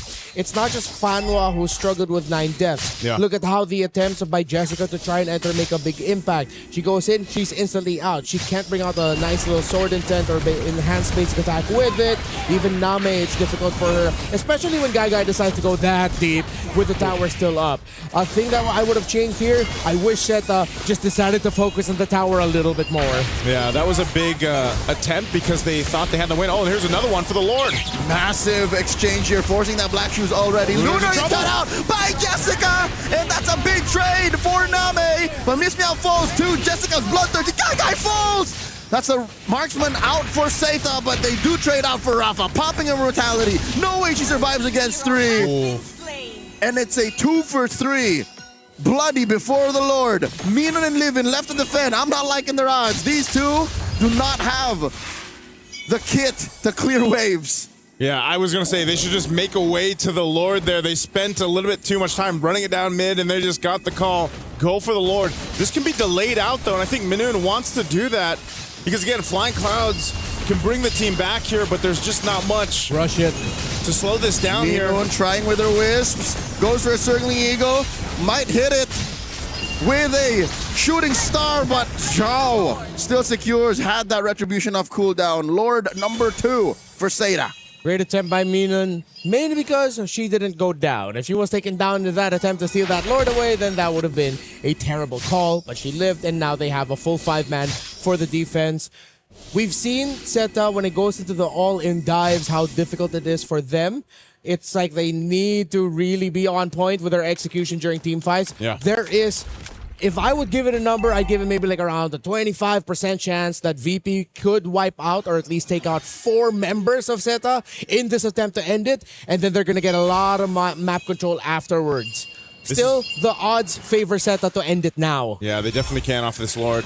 Conceal was already used. They're going to be stopped. Fanwa might look for potential. They want to get this base turret down first. They got to deal with the Lord. It's being worked on. They jump in. Miss Meow taking a few hits that quickly. Rafa looking for a target. Kick from Fanwa. Then as welcome. Circling eagle to the back line. Jessica falls, but the base is still exposed. Rafa gets taken down. As long as Guy lives, they can just keep wailing away. Double kill for the Claude. And just like that, Seita sweep Virtus Pro. What a game, what a series. Seita took them a little bit longer in game 2, but they showed us that as a team, they are strong. A valiant effort by Virtus Pro. They will bow out from their journey here at MWI. They've improved individually and as a team, but now this is the moment of Seita to advance. Job isn't finished, but it does feel great that you will make it to top 8. There you go again. You know, we're at that point in the tournament here for MWI that it's tough, right? You have to say goodbye to certain teams. They really fought through these past couple days, went through the gauntlet, and now we say goodbye to another one, and congratulations to another making it to that next stage. It's great to see that despite the strengths of Seita, a lot of the things that they need to improve on aren't like big glaring problems that instantly they'll ring the alarm bells. We're at the top 8. We need to fix this now. You can fix it gradually. It's something that can be fixed with a little bit more communication, maybe even a little bit more fewer warm-ups heading into the day. And when they struggled, it's something that they expected, that we expected. You know, the Cho with a triple Purify lineup that you're going to be facing. We knew that she was going to have a hard time, and she did, but they made it work. Yeah, that's, as someone who is a Cho main myself, you see 3 Purifies like that and you're trying to get through all that utility, that is not going to be a fun time. Honestly, if they purposefully pick this Cho in an attempt to force more Purifies getting picked up by Virtus Pro and reduce flickers, I would say master stroke of genius. That's by Coach Seita. Best right there. Hopefully we can ask the coaching staff later if that was the case, because you can see the moments, even though there were times where Seita, we talked about how difficult it is for them to go all in with the risk of just getting crowd controlled by the Jusin, even the Barretts. Getting too close to a Paquito is not good for anyone's health. You also forced Virtus Pro to all in. They didn't have a lot of ways out. Most of them are on the Purifies, and once they decided to fight, they pop that Purify, have that CC immune. They're pretty much forced to hope that they win that fight. Yeah, there was a lot of things too that I just felt like the weight on both XP laners in this matchup were so important too, because, you know, getting to that back line, trying to cut off those gold laners, or at least get the defensive item or the Purifies, what have you, was so much work because in a lot of those team fights, that's what it was. It was Rafa going for the mark. Then you had, of course, Jessica doing the same thing. And so it all came down to just the better team fights. And the XP laners were pivotal in that. I think those are the two main roles that carry this game, the XP lane and the roam. Exactly. Fanhua and Minun, they were both thinking, should I save you first or should I go for the initiation? I wish we could see more of Virtus Pro, of course, but we will eventually in the next MWI and, of course, whatever regional tournaments that we have showcasing their abilities. Thank you, Virtus Pro, for your efforts and your time, everything that you've sacrificed to make it here to the stage. Pretty sure all of your fans are proud of you. Meanwhile, for Zeta, great to see that their region has representation. After, of course, what we saw from the previous MWIs, they've gotten better and better. And this squad, with their experience in this genre of sport, they look like naturals. Yeah, this was, again, a bit of a longer game. This is what we're more so used to over here on Stream B, right? Getting up to the nearly that 20-minute mark after a 13.5-minute game. Zeta had to make adjustments on the fly. And again, I was kind of surprised just how much damage they were able to pop off with Guy at that point in the game. Hold up, ain't no way. Zhou never died. Zhou never died. Go time. Zhou never died. Go time. And to think, she is literally the main engager. Like, she is the front line, the vanguard of Zeta, and she's like, nope. But maybe that's the reason once again why the Fanhua pick for the Cho, like, because it alleviated some of that pressure where you're still the front line on the box show, but now you have a Cho also there. Now I'm reminded of something we've talked about with Virtus Pro's tendencies, wherein they would overcommit on the first thing that they see or the first target that they see and not have enough for the follow-up afterwards. I think that's why also Zhou survived this long. Because once they would see Fanhua commit a lot of their abilities just to take Fanhua down, yay, congratulations, but then what do you do for the boxer that's just arriving? And the Benedetta from the flank. Yeah. Lethal. Zeta did their homework here. Yeah, they did. I think, already multiple matches in for them, they've definitely adjusted from match to match to match. This one is really just showcasing how good they can be as a team, because you gotta remember when they locked in the first three turtles, first three turtles, then the Lord was given over to VP. That was a big swing for VP in this game where they potentially could have, started approaching the base of Zeta, but it never actually came to fruition. Zeta was actually able to really just play defense, even if they were playing from behind a little bit, they caught back up into it and then take the game in their favor. I'm excited to see more of Zeta throughout the knockouts. They have finally gone through this group stage, and we're going to see which matchup they're going to get drawn into much later on in the day. But for now, let's go to the stage with Rachel. Thank you so much, Renmar. I'm here up on stage with Fanhua. Congratulations. Thank you. That was an amazing victory. Game 1, Game 2. How was that for you? How are you feeling right now? It feels like still like a dream because we never imagined that we can come to the Swiss stage or something. But we did it. You did, and everyone is so proud of you. And this marks the first representative from China going over to the knockouts. So maybe do you have something to say to all your fans back at home? What I want to say is just trust us, we'll give you the mystery. Oh, I'm wondering, what do you have in store for us later on for the knockouts? Just based on our luckiness. Lucky. She's too humble, guys. She's being way too humble. But of course, yesterday was an unfortunate matchup, right? You had to lose that against TRY. But how were you able to come back? What was the mentality like for the rest of the team? Firstly, I think I need to thank our EWCs. There was like medical support here to help us and chat with us the whole night with how can we recover our emotions like from back to our today's tournaments. So I need to thank them. And nextly is like we do the review and we know why we lose. That's the most important things. If we know why we lose, I think it's easier for us to have the new tournaments going on. Wait, did you say medical team? Yeah, there's a like emotion medical team, psychologic team there. Just help our players. If they lose games or what, you can just go and find them and chat with them. Wow, I think a lot of the casters actually need that one. That must be really nice to have. So without that though, do you have like a certain person on your team that usually, lifts the morale as well? Used to be, but now maybe because of the visa issue, like some of my team members cannot come. But when we back to China, I think they will help us also. So who took over the mantle here? Me. You, Fanwa. We want to know, what do you usually say to your team, especially after that loss yesterday? How did you reset? Because we saw your performance today and it was incredible. You can just tell them enjoy the game. Because I already told them we win 1 matches already. We did every goals, I give it to you. So now every game following on, just enjoy. That's amazing. That's amazing mentality. Thank you for sharing that as well. And we want to know, heading to the knockouts, do you have maybe a scent of who might be picking you first come the knockouts? For us, just don't want to be Vitality. You don't want to go up against Vitality? No, because we want to go furthermore. All right, so they want to leave Vitality as the final boss, correct? Yeah, correct. Okay, thank you once again, Fanwa, and congratulations for this decisive victory, because you are going to throw it over back to the desk. So Renmar, take it back over. Thank you so much, Eterna. Of course, great to hear from Fanwa as well. I learned new things about the setup here. It's not just physical medical assistance. We get mental health medical assistance here as well.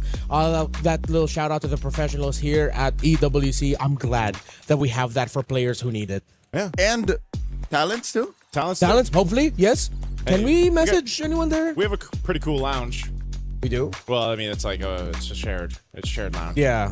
So it's pretty cool. Cool facility, Cool facility. Relax. I'll play a bit of sub soccer later on. Yeah. Apparently, they can also do haircuts. Yeah, Rachel, stay over there, right there, just so you can say hi. That's Eterna from Stream Rachel. A. She is now officially a Stream B import. That's her. At least for one more match after this. Yeah, at least for one more match, and then we become Stream A imports. What, haircuts? Yeah, there's a barber over there. Yeah, there's barbers. I have to actually get a haircut. In Hall 1?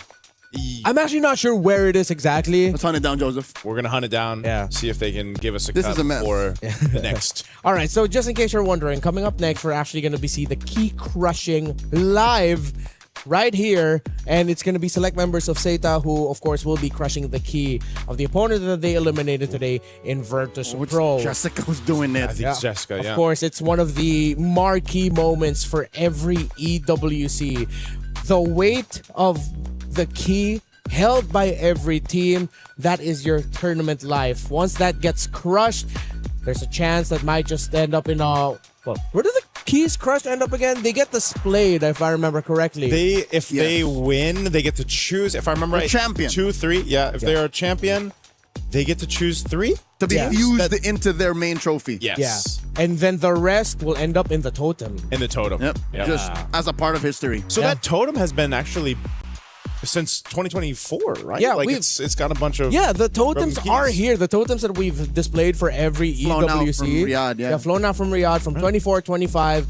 It's literally there's a beautiful display right here in the venue for EWC, and it's just literally walking through history. You see the defending champions, you see all of the keys in this tournament so far. It's great. Victory and defeat are physically tangible. Yeah, like and then you can just see it. And I'm trying to remember exactly where in the venue it is, but I know a lot of people, a lot of the visitors here so far in the past couple days, they've been taking their time walking on through. And there's a ton of cool stuff. I wish we could invite, everyone that's possible to come out here to Paris at EWC can actually see how amazing all this looks behind us. It's almost literally the setup we had in Riyadh. Yeah. They just Nearly put it there. in It's these halls. insane that they were able to do that. Guys, I can't believe it. We're in Paris. We're in Paris. We are in Paris. We are in Paris for MLBB I know where it is, Esports. by the way. The hall of it's over there. I saw it. Oh, is it? It's the same walls, like whatever. Carl Tizzi, Vivian, Magnus Carlsen, Sick Guys. They put them on. It's there. All right, let's go to the key crush. It's time for one of the marquee moments of every Esports World Cup in the hands of Jessica. Yep. 66. Yo. The key. Oh, Yo. Yeah. Oh, yeah. That's lucky. Yes. Oh, Virtus Pro's key. Are we going to be able to hear it pop? We asked that yesterday, but you might hear it. Today they let them do it. Oh. There's no shrapnel on this one. Yeah, just a nice little band. There was one key crush I remember yesterday, which was quite violent and literally just broke. Yeah, it just broke in multiple pieces. Shattered. Yeah, That one was felt. Yeah, and you could see a little bit of the shards. Oh wait, no, they're gonna keep breaking it. Oh, break it more, They're Jessica. not just done yet. Go again. Go again. Oh. Oh, man. It never gets old to see that. Yeah. Ever since the first time we saw it in 2024. Yeah, that's why it means so much when from wherever you qualified. For us, we saw it in MPL Philippines and of course in the different regions. Once they get the plaque with the key, they get to sign their names. That's pretty much signing your ticket to come to wherever EWC is. And then this is that same ticket and trophy and key getting smashed to pieces and then being part of history. Teams have cried, cheered, and jumped for the moment they got this, celebrating as if they welcomed a new member of their family. Okay, maybe that might be a little bit too deep to go into it, but yeah, it means a lot to see that key earned and to see it crushed. Yeah, it's always a moment. I like it when we also eventually get through towards the end of the tournament and we get to see the actual, the champions put that on the totem for this year's EWC. That's always a really special moment too. And, I don't know if it's going to look any different this year. We'll eventually get there in a couple days, but eventually, congratulations to right now Zeta for going forward. Oh, and GG well played to Virtus Pro. Yep. Shukran. Thank you so much for our very first series. But in just a bit, we're going to be seeing the beginning of our next series as you already see our players up on the stage. They're ready. It's Team Falcons Mena. Yep, Falcons Mena. And Foot Esports. They're setting it up, and I'm excited to see what they're going to bring to the table. If Falcons Mena is going to continue to show a little bit more of their unique understanding of how to play the game and how Foot Esports loves to fight. That second series is coming up next.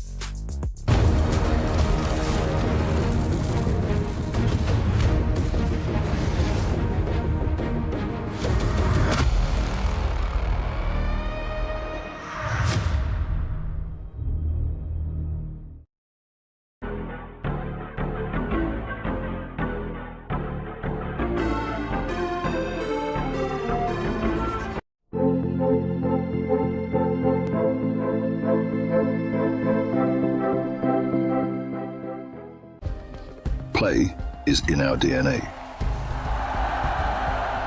Whenever we let it out, it becomes our superpower. Now imagine an entire city being built to supercharge it. Kadir City, powered by play.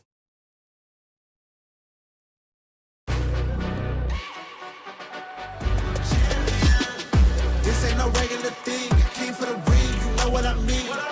You see my name in the lights, better get right, I'm champion.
Chronologically, this is the final group stage decider match. Well, it depends on what happens to Stream A, but let's just put that for more dramatic effect. It's Team Falcons MENA versus Foot Esports. Two teams that have very unique understandings of how to play the game, whether it's with picks or whether it's with how they fight. Renmar, Leo, Naisu, we Bebros, at your service, still here. How are you feeling about this one? Because personally, I want to see this be a really messy series of MLBB in a good way. You asked for it and you manifested the messiness, the chaos, the mayhem. But if there's anything we know about Foot Esports is they don't like that.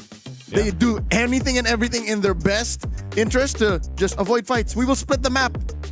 That's how they won. That's how they beat MIB at a loss yesterday. I was going to say split the map and just kind of, it seems like sometimes you're wondering like, oh yeah, what's the plan here? But then they end up making it work anyway. And yes, like you mentioned, Team Falcons MENA, they have a very distinct play style too. And I feel like this is where the test, as we look at the roster here for them, you know, Nocturne, Nana, Syrinx, Nucci, and Names, they are so experienced on an international stage, these ladies right here. Now, can they bring that experience and help them get forward to, you know, to the knockout stage? I think that's what they have to dig down on. Nocturne, I like, if I remember right, we had her on the interview. Yes. Was it day one? I think it was. Day two. Yesterday. Day two. Oh man, I'm losing track of time. But, you know, I think she's day very one, impressive. yes. Day one, yeah, day one. She's very impressive. And the rest of them, again, as a team, I think is where the synergy comes through from a team like this. Yeah. Her Yu Zhang, her either Esmeralda or Benedetta, if I recall correctly. Esmeralda were very iconic in the wins that they got. Of course, Team Falcons, last year, they were not able to make it past this stage when a lot of teams and a lot of experts expected that they would be able to make it through maybe even the top 4 in 2025. But now here they are fighting for their tournament life, for the chance to make it past the stage that they failed to get past last year. And to think that for some of them, it's their first time to meet. Yeah. And for some of them, it's their first major on-site tournament. Yeah. Specifically for Nocturne. I remember now bits of that interview. I was impressed that, if anything, she was more nervous for interviews and, you know, traveling so far from home than actually playing. So that's good to hear. And I hope by this point, you know, day 3, as we look at the roster here for Foot Esports too, that they've settled in. I feel like they really have up to this point. They've got plenty of their nerves, because we saw nerves on day 1, and I feel like that evened out. One thing that was really impressive is, again, with Foot Esports, their ability to draft unique heroes than what we've seen before. It was Kujo, right, that pulled out the Fanny yesterday. Yep. And then the Hanabi and Mieko. And the Hanabi and Mieko. So I think that versatility and that uniqueness of Foot Esports, you know, draft is something that they can use to hopefully come out with an advantage, because we've seen it before where that if you wave away too much from the meta or it's a little bit too crazy, then it ends up biting you in the behind, and hopefully that doesn't happen here. They stay a little creative, but they execute it against a team like Team Falcons MENA. As long as Foot Esports gets past this match and make it to the knockouts, they will match their previous finish from last year's MWI. But I'm pretty sure they have their eyes set on going even further to show the world why their region has been, in the eyes of many, as one of those ready to challenge the world in terms of who is the best when it comes to MLBB, women's and men's scene included. Now, for Foot, there was something that Zendaya told me yesterday. Zendaya the player, not Zendaya the actress. I wish. I'm a huge Tom Holland fan as well. She said that when it came to the late game shot calling or shot calling in general, that's actually Mieko's responsibility. And you don't hear that a lot from... As a gold laner. As a gold laner, right? Yeah. That's actually really interesting. Yeah, I asked her that because I thought that maybe it would be her as the mid laner, but no, apparently it was Mieko who calls like a lot of the shots. I think this comes down to the fact that Foot Esports is built very specifically. Yeah. Their team captain follows in the way of some of the greats as well. SRG, MSC 2024 EWC champion. Their team captain is the XP laner. Same with Foot Esports, it's Unohana. So I guess it's just a matter of delegation, and you trust who you trust in specific times of the match, and that's why they play the way they do. That's why they have the Turkish twist. That's why it's so weird when they just turn it around. It's like, where'd that win come from? Yeah, that's why we were saying, you know, there's now the Turkish delight, there's a Turkish twist. I'm wondering how that happens too for some teams where that conversation happens where, because so far it's so many different roles that are those shot callers, the captains of the teams, you know, and just to think, yeah, maybe that's also a reason why we saw the Hanabi be a pickup for Mieko because And make it so early too. It was in the first half. It was in the first half, and then because of the nature of the way it's played, you can also have a pretty decent time shot calling while playing the Hanabi. Is she actually viable? That's the question about the Hanabi. But for anything else, we gotta make sure that you know the two champions, one game, the My Champions Pick event is still live from now till July 27th. Submit your predictions for the MSC and MWI champions for a chance to win 50,000 in-game diamonds in MSC 2021 to 2025 tournament skins. Don't forget to leave your picks under at MLBB Esports Post for even more chances to win. Lock in your champions now and cheer for your favorite teams. Hanabi, after, well, this is now our third day. After 2 days of action, we're on our third day. How do you feel? Go for her? Or do you, if you can, just go away from the Hanabi? I do not want to fight the stats anymore. Yeah. How I feel about this and what I wanna see has no impact. She's real.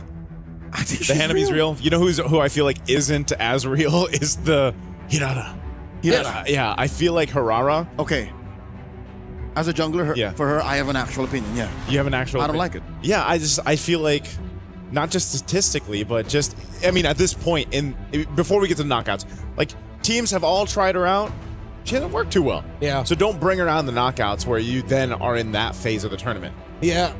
I mean, if anyone who decides to bring her out in the knockouts and they do really well with her, kudos to you. Keep it up. Yeah. Because we've talked a lot about it in the past here on this stream, that Hirara's that hero that you can't hesitate with.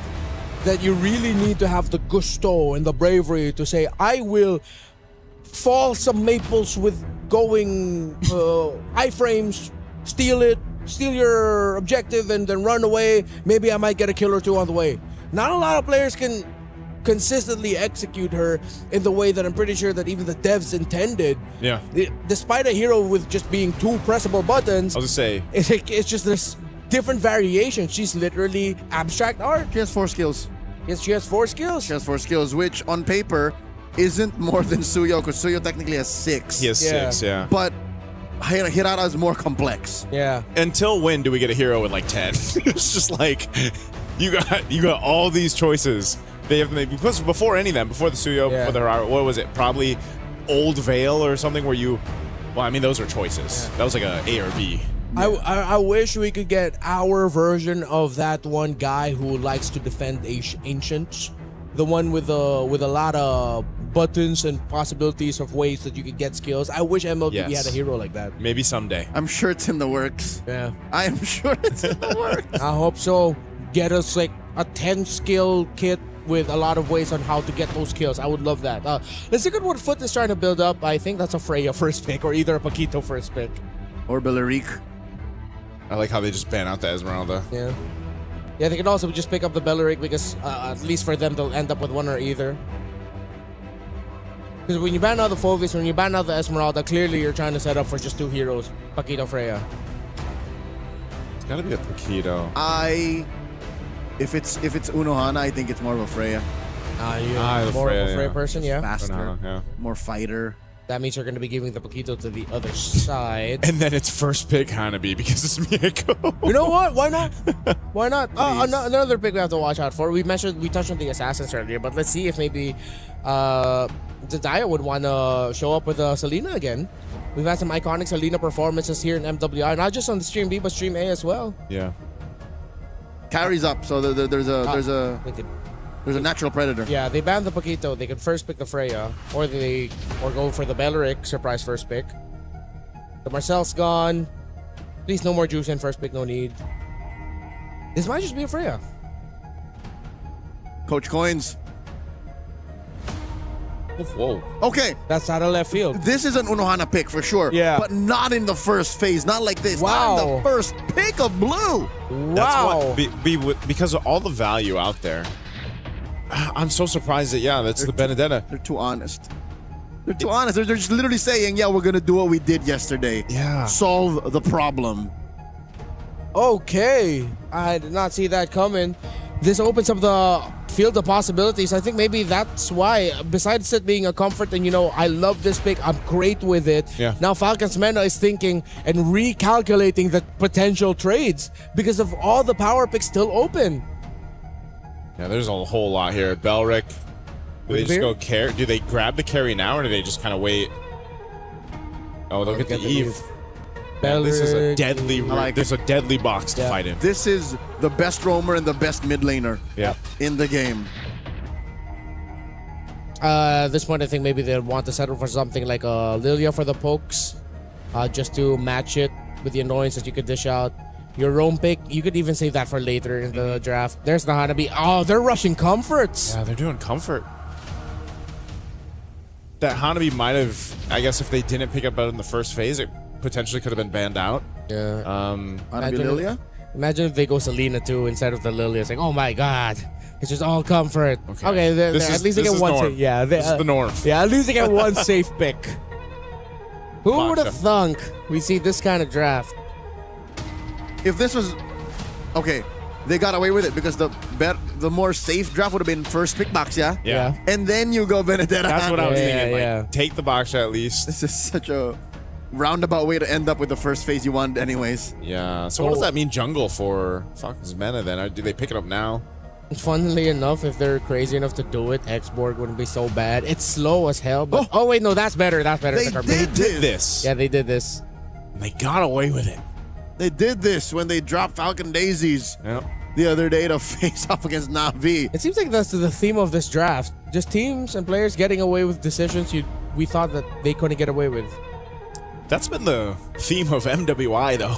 That's true. It's been really fun to just see how these ladies end up going through the draft here, just because it's a mix of that comfort, mix of the uniqueness of the way that they play, and it's very different from what a lot of the viewers would see from the other tournaments.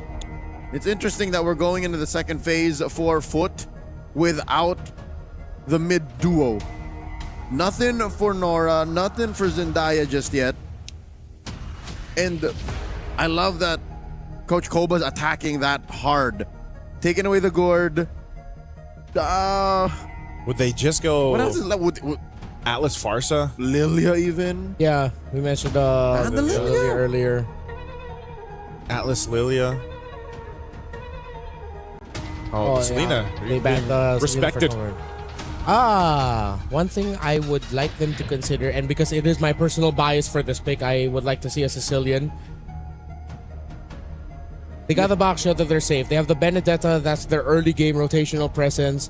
To make your late game even more deadly, but Hanabi Sicilian together, it's going to be tough to end the game. Considering that you have a Beleric and Carmilla, those two are just shredded by the two in the late. Yes, that suggestion is a little very, very late game minded. Correct. How do you get there? It's one thing to say, oh, yo, I got a villa. But it's 2,000 miles away. It's 2,000 miles. And we don't have a plane. Thanks. I mean, the Lilia is still the safe pick that you can go for. Maybe if you want rotational speed, then you can go Farsa. There's not a lot of hard catch for you. You do need that range. You don't see an EXP laner that will dive you, considering that they banned out the Yuzhong and Freya. Farsa isn't a bad choice. Oh, Falcons Vega Mena pick up the Moskov. They know that footy sports are up to some shenanigans across map. Valentina. So stealing the RWM. That's it. You're happy with that? Yeah, that's fine. You got Neve. We got Neve. Technically, I don't know if there's a world too where you maybe take the Wrath of the Dryad. Yeah, possible too. Lock them down. Like if you know it's safe, if you can't find the Eve to steal the RWM, totally fine to steal the Wrath of Dryad. Even the ultimate of the Carmilla. Yeah. I pray she has a flicker. She needs to get out of there. Yeah. What's this last pick going to be? They need Atlas? that Rome. Yeah, that's what I was thinking. Atlas earlier on. Now that you have the Valentina here, it would even be another layer of just, the Fatal Link's good enough to slow from it too, but it's whoa! Hey! Nora! Nora, why? It's just, okay, I'm reacting this way because if y'all don't know, every time I get to be part of a cast that involves a Hellkurt Rome, it doesn't end well for the Hellkurt Rome. But when I'm not there, the Hellkurt Rome plays like an MLBB god. Hey, we're in Paris. Might change. Might change. And this is I don't know if I've ever seen Nora play Rome Hellkurt. Yeah, they're definitely not, but she's bringing out I'm pretty sure that's something I would remember. What if it's unique? Rombach the Jungle Hellcat? It could be. No. I think even with the change with breaking Helker, my brain here. Yeah. He's still a big threat, but like who are you mainly gonna be picking on here? The Eve. I guess the Eve? The Moskov. Oh god. Sora. That's this is gonna be tough. You gave a lot of options for the Valentina. Wait, is there a way? Yeah, this is a Sora into the Valentina. Yeah. I'm just waiting for them to do. Oh the yes. adjustments. Maybe overloading the options? Because now you have really good options if you're Zendaya. The overloading principle only really works if you have such a straight line towards the win. Here it's a little slower because you're all in on the Moskov. Yeah. Well, Falcons mana, odds are in their favor. Beleric currently holding an 82% win rate in 11 games heading into today. 82? 82%. My goodness, Best what a tree. Rome pick today. That is insane. We'll see if this is going to be the case here in our last best of 3 match for Stream B before we all move over to Stream A.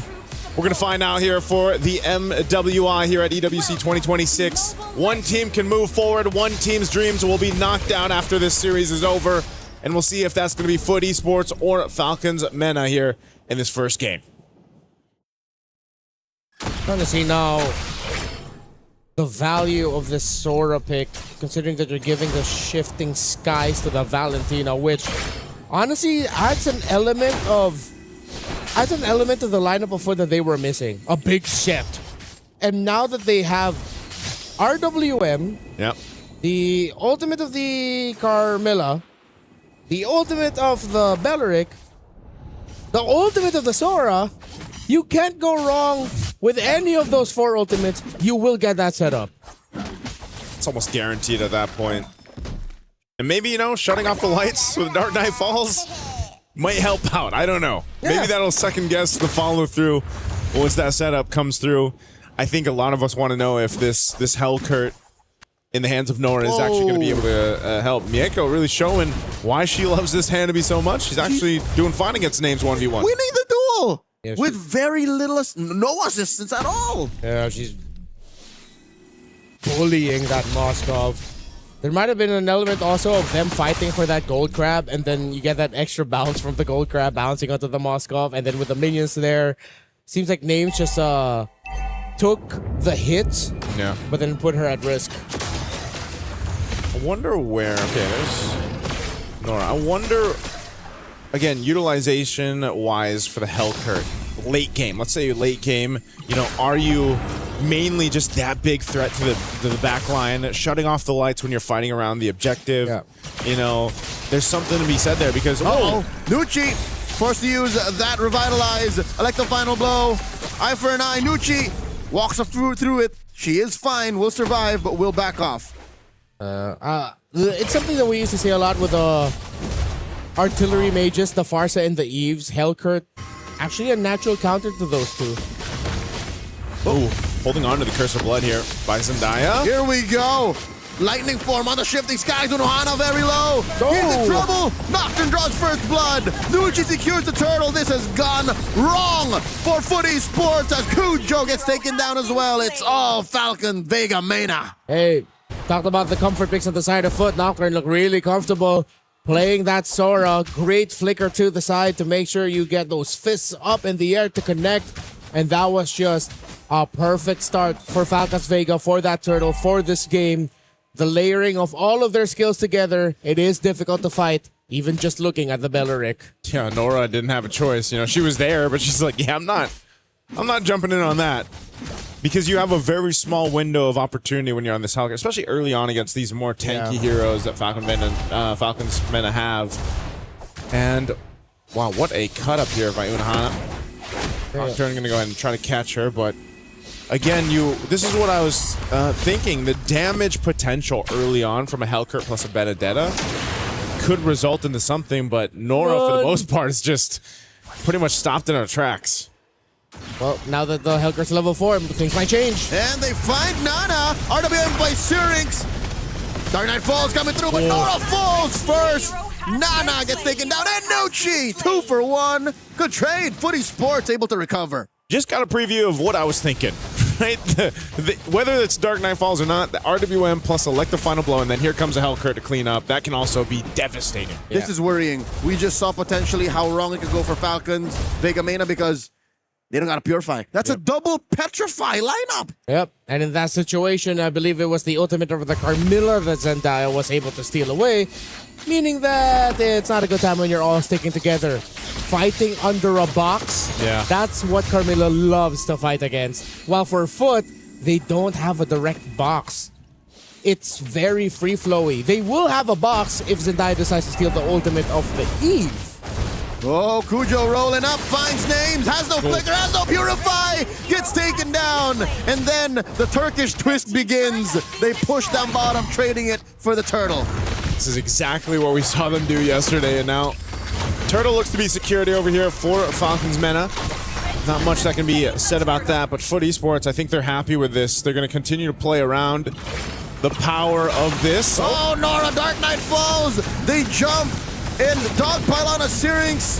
Then Nucci will answer with a Wrath of the Dryads, but there's no really follow through here. Unohana, what's she thinking? Goes right through to the back. Sword Intent through. Electo final blow. Will not be able to juggle the damage. Serving up a kill to Names. All right, Nocturne has Unohana's number right now. Yeah, I'm not sure. She's just not in the position that she wanted to be in, so they do swap it up. They've got Mieko up there now up top. She's going to handle that after already taking down the bottom tier 1.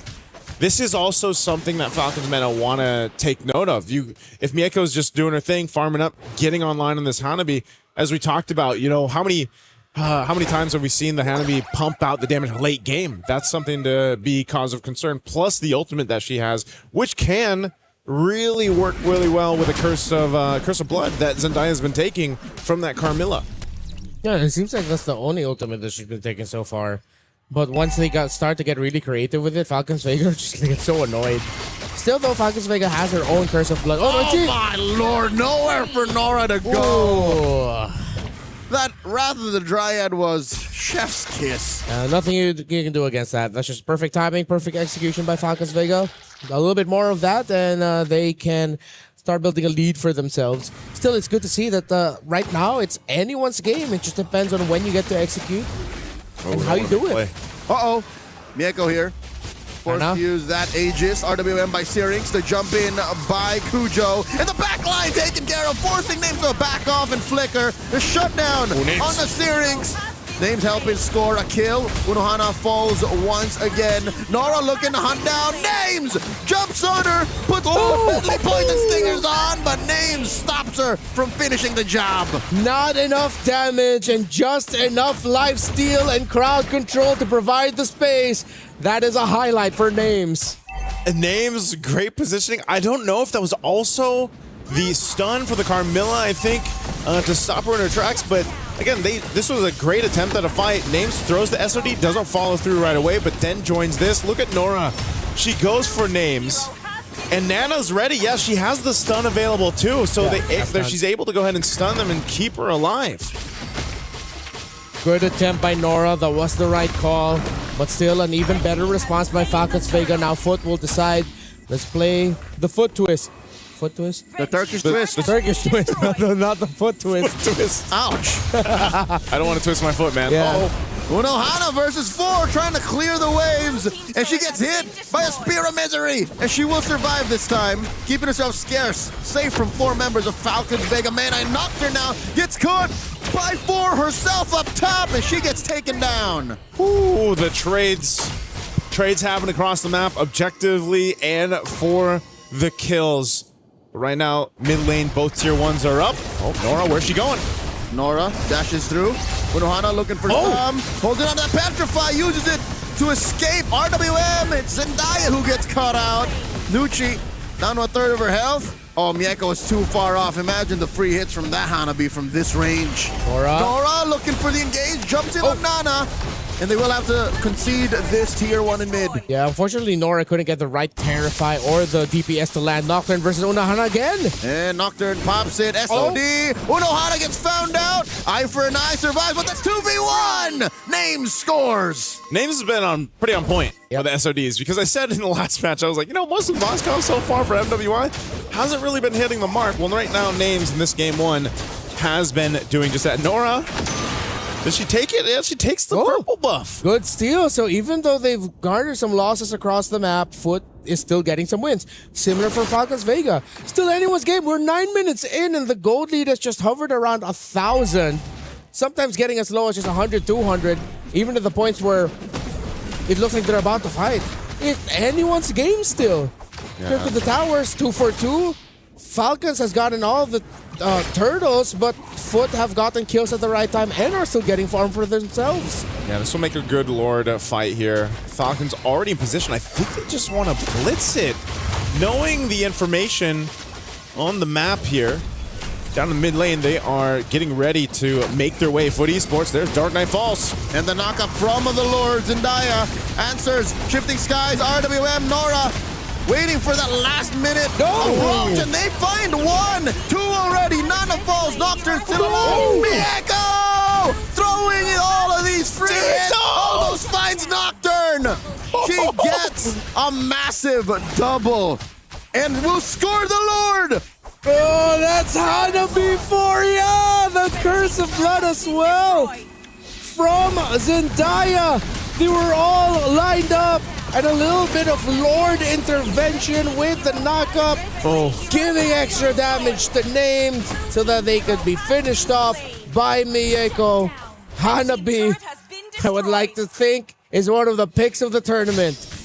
Oh man, that is just so unfortunate to get hit by that knockup of the Lord there for Names. I mean, she had the flicker too, and you know, the timing on Zendaya's Curse of Blood.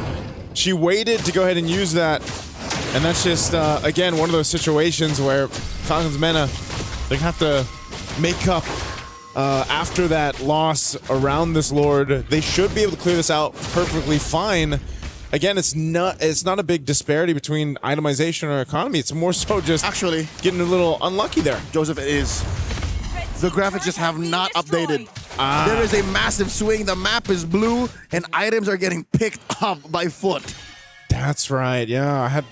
Oh yeah. Yeah, afterwards. After that big fight. Yep. We'll wait for the refresh. It'll happen. Oh yeah, I looked at the timer, but yeah, you're right. The gold's not changing. What do we have for items here? Lord, marching up top. They're on the defense. Dark Knight Falls comes through. Nora on the hunt. And that curse from the back stolen away. Nucci holding through. Oh, too early. Kujo comes in, and that's a little too deep. The jungler from Foot Esports has fallen. So is Unohana, but they will find the inhibitor. Messy take. SOD thrown out as well.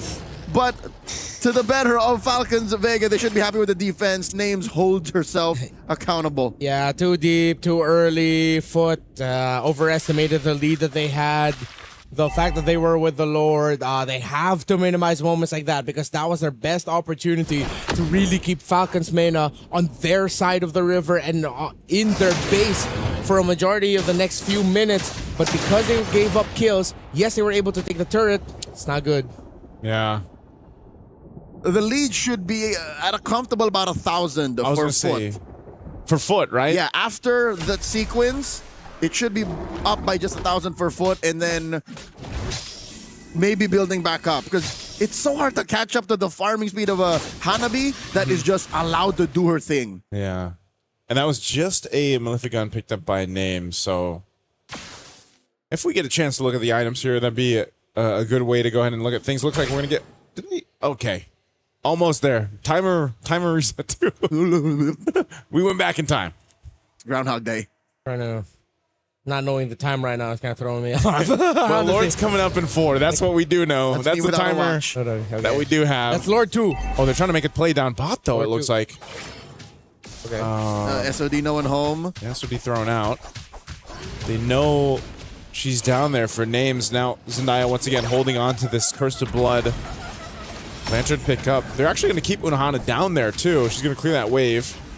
just reset on the Lord. It looks like, again, everyone is scrambling around here. With the magic lantern picked up here by Zendaya.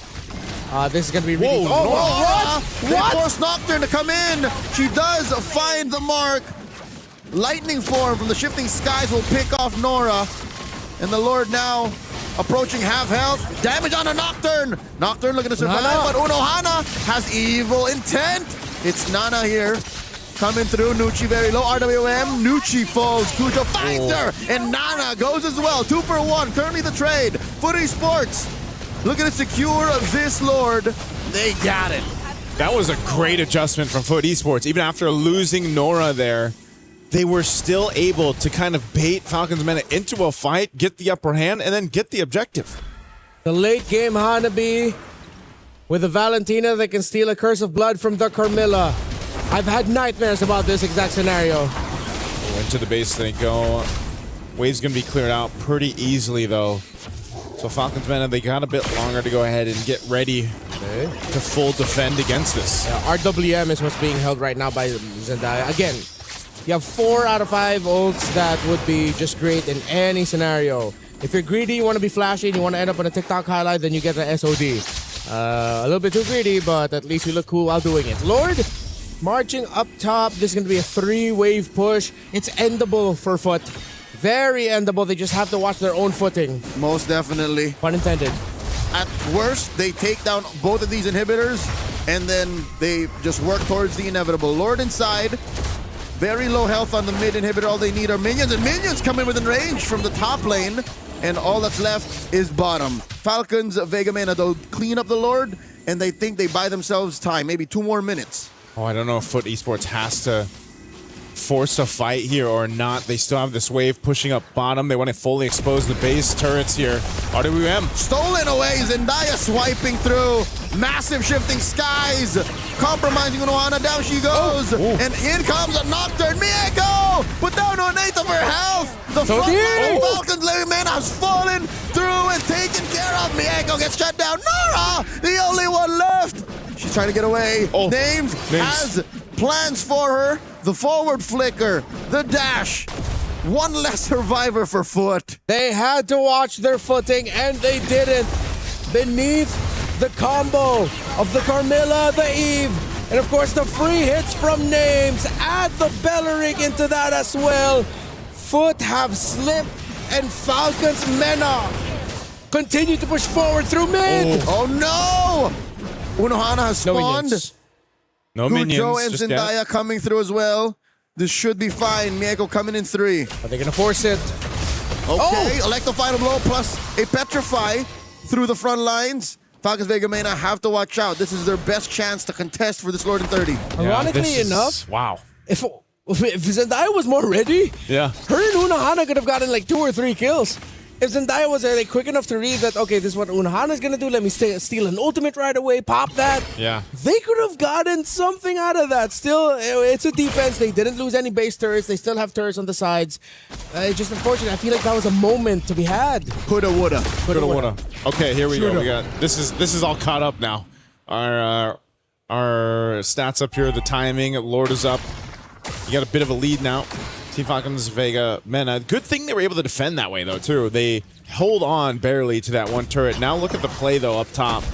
Potentially to put pressure. Zendaya this time. I feel like it's been more useful to actually use the Curse of Blood. Yeah. Because of the nature of the team fights. Oh, Dark Knight falls. Nora pops the ult, finds Nucci, a blaster, forcing a Wrath of Dryad and the Revitalize, and RWM coming out from Syrinx, SOD no one home, the freeze from Zendaya, Nora re-engages, forcing a Nocturne to lightning form, shifting skies on out. Ults pulled out from both sides. That was their best chance to get a big team fight win, as Unohana was keeping Names in the base, clearing up Indian waves, but they just didn't have the damage, or they didn't have the right positioning to make sure that Zendaya could drop a nice Curse of Blood so that Mieko could capitalize. Nora going to the base to send members of Falcons back. And Names is back. Nana checking in as well. Nucci on her tail. And that was enough time and space because Unohana's doing the same thing closer to the pit. Yeah. Oh man, Foot's doing the same thing we saw him do before. Oh, Zendaya with a stolen Curse of Blood. Zendaya taking a lot of damage. Shifting skies once again. Nocturne says lights out for you. And Nocturne and Syrinx, a tag team of damage and crowd control. Nice! So they one more time. As Unohana falls, but Mieko, the free hits are enough. Trading out for her as well. 2 for 4, Cujo, the only one left. Off their timing, Foot. Mistimed the usage of the Curse of Blood. Oh, no. Weren't in the right position. This is definitely endable for Falcons. Cujo alone versus 3 and a wave. They will pop her immortality, and Cujo can only delay the inevitable. Nocturne gets her immortality down. It's about 8 seconds before Zendaya comes in. Falcons of Vega Mena take game 1. Approaching the 20-minute mark there. Falcons Mena make it happen with a base defense and a team fight that was interesting because you have to defend your base. You're forced to fight because you have to deal with everything else that Foot Esports was throwing at them. I think Foot Esports almost twisted their own gameplay. Yeah, it felt like one of those scenarios where they were ready to go for a really great move, but then they realized there was a loose pebble on the floor, and then they just sprained their ankle just a little bit. They twisted their own foot. Again, it looked so good for them, but it felt like there was a bit of a miscommunication of whether or not they were going to go all in or whether or not they were going to reposition. The telling sign of that is when that Curse of Blood was dropped down, it looked like it was dropped at an awkward spot at an awkward time, because the box of Foot was broken real quick by Falcons. But to be fair, they never had a real box. Yeah. They're always freestyling. If anything, the only real box that they're playing with is the map. And I think they should have kept to their MO. Yeah. It's one of those things where the nature of Foot Esports, the way they play, it kind of ruined their game plan, I feel like, through the course of the game. They got confused maybe 20-30% of the almost 20-minute game. Yeah. Because sometimes you're going like, yep, clearly they're going for the split. And then sometimes they're going, maybe we can fight them. Maybe not, yeah. Yeah, so especially in the times wherein clearly they got the inhibitor, they got what they wanted. Bottom lane, their priorities were clear. I think there was definitely more macro in this that they could have tweaked to take Falcons Vega off of their main advantage, which is clean, honest 5-on-5 team fights. Yeah, it was a close game in terms of who was winning the fights, but Foot were in the lead in terms of controlling the map. Their macro was giving difficulty for Falcons. We saw a lot of back and forths, but in the long run, it was the towers of Falcons that were going down. It was them having to scramble, deciding who to send back, and usually the Moskov, to clear up the minion waves getting pushed by either the Benedetta or the Hellkurt.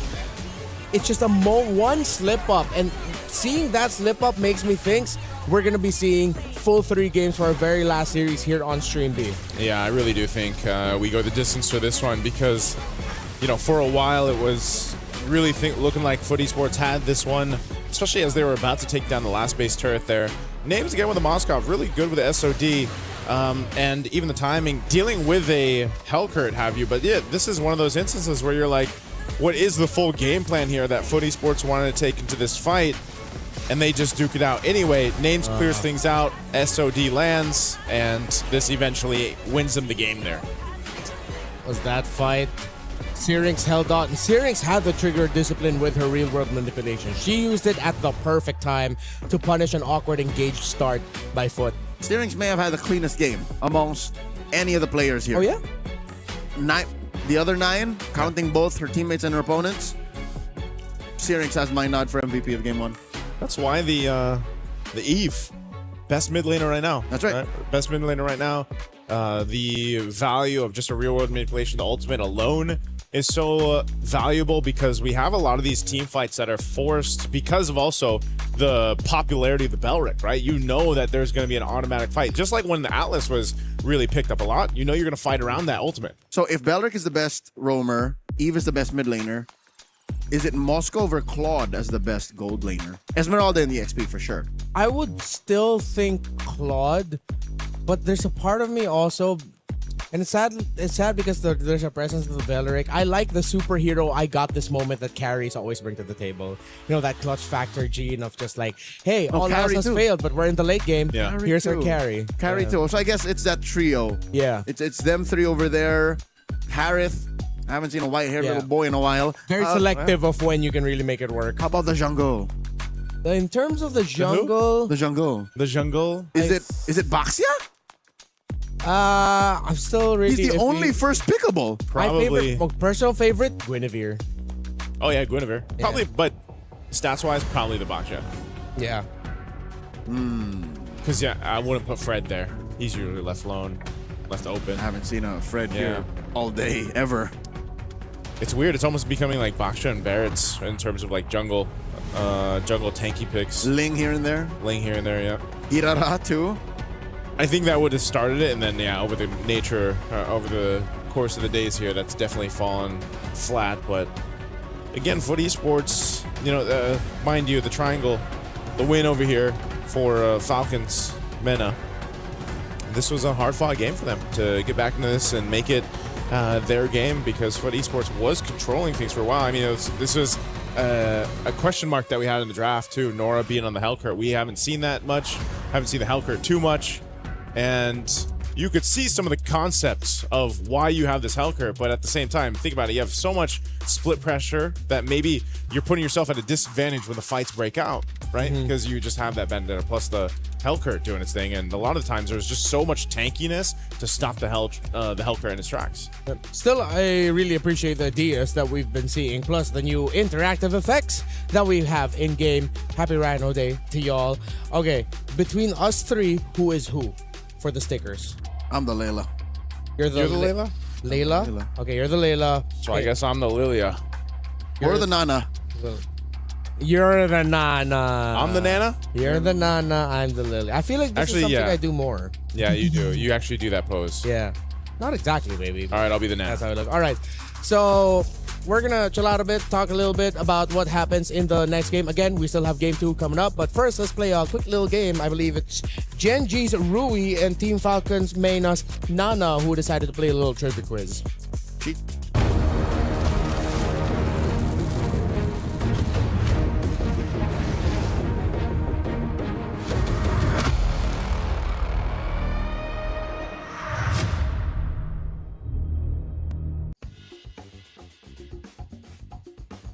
Hey everybody, welcome to MWI EWC 2026. Today, we're gonna have two competitors, Nana and Rui. They'll be going in a fierce battle up against each other of true or false. First statement, there are 132 playable heroes in MLBB. False. True. Ooh, it's false. Oh yeah, so you were close. I get why you said true. It's a point over to Nana. You guys ready for the second one? Yeah. Tamiz is Dairoth's mentor. 1, 2, 3. True. False. Yes. It is true. It's 2 points for Nana. Statement number 3. Melfic Roar increases physical penetration by 20%. 1, 2, 3. False. True.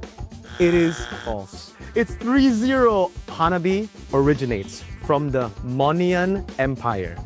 1, 2, 3. False. They both get a point. Hey, Rui's first point. There you go. It's 4-1 right now. Last one. Xavier is half human, half elf. 1, 2, 3. True. It's true. Yo, 5 correct answers. Yeah. I did tell you there's going to be a winner and loser, but I didn't tell you that there's going to be a very bad punishment. You'll be getting a real hammer, and then you can just smack Rui. But that's it for us, guys. Thank you so much. Catch MWI and these ladies who will be competing at MWI EWC 2026.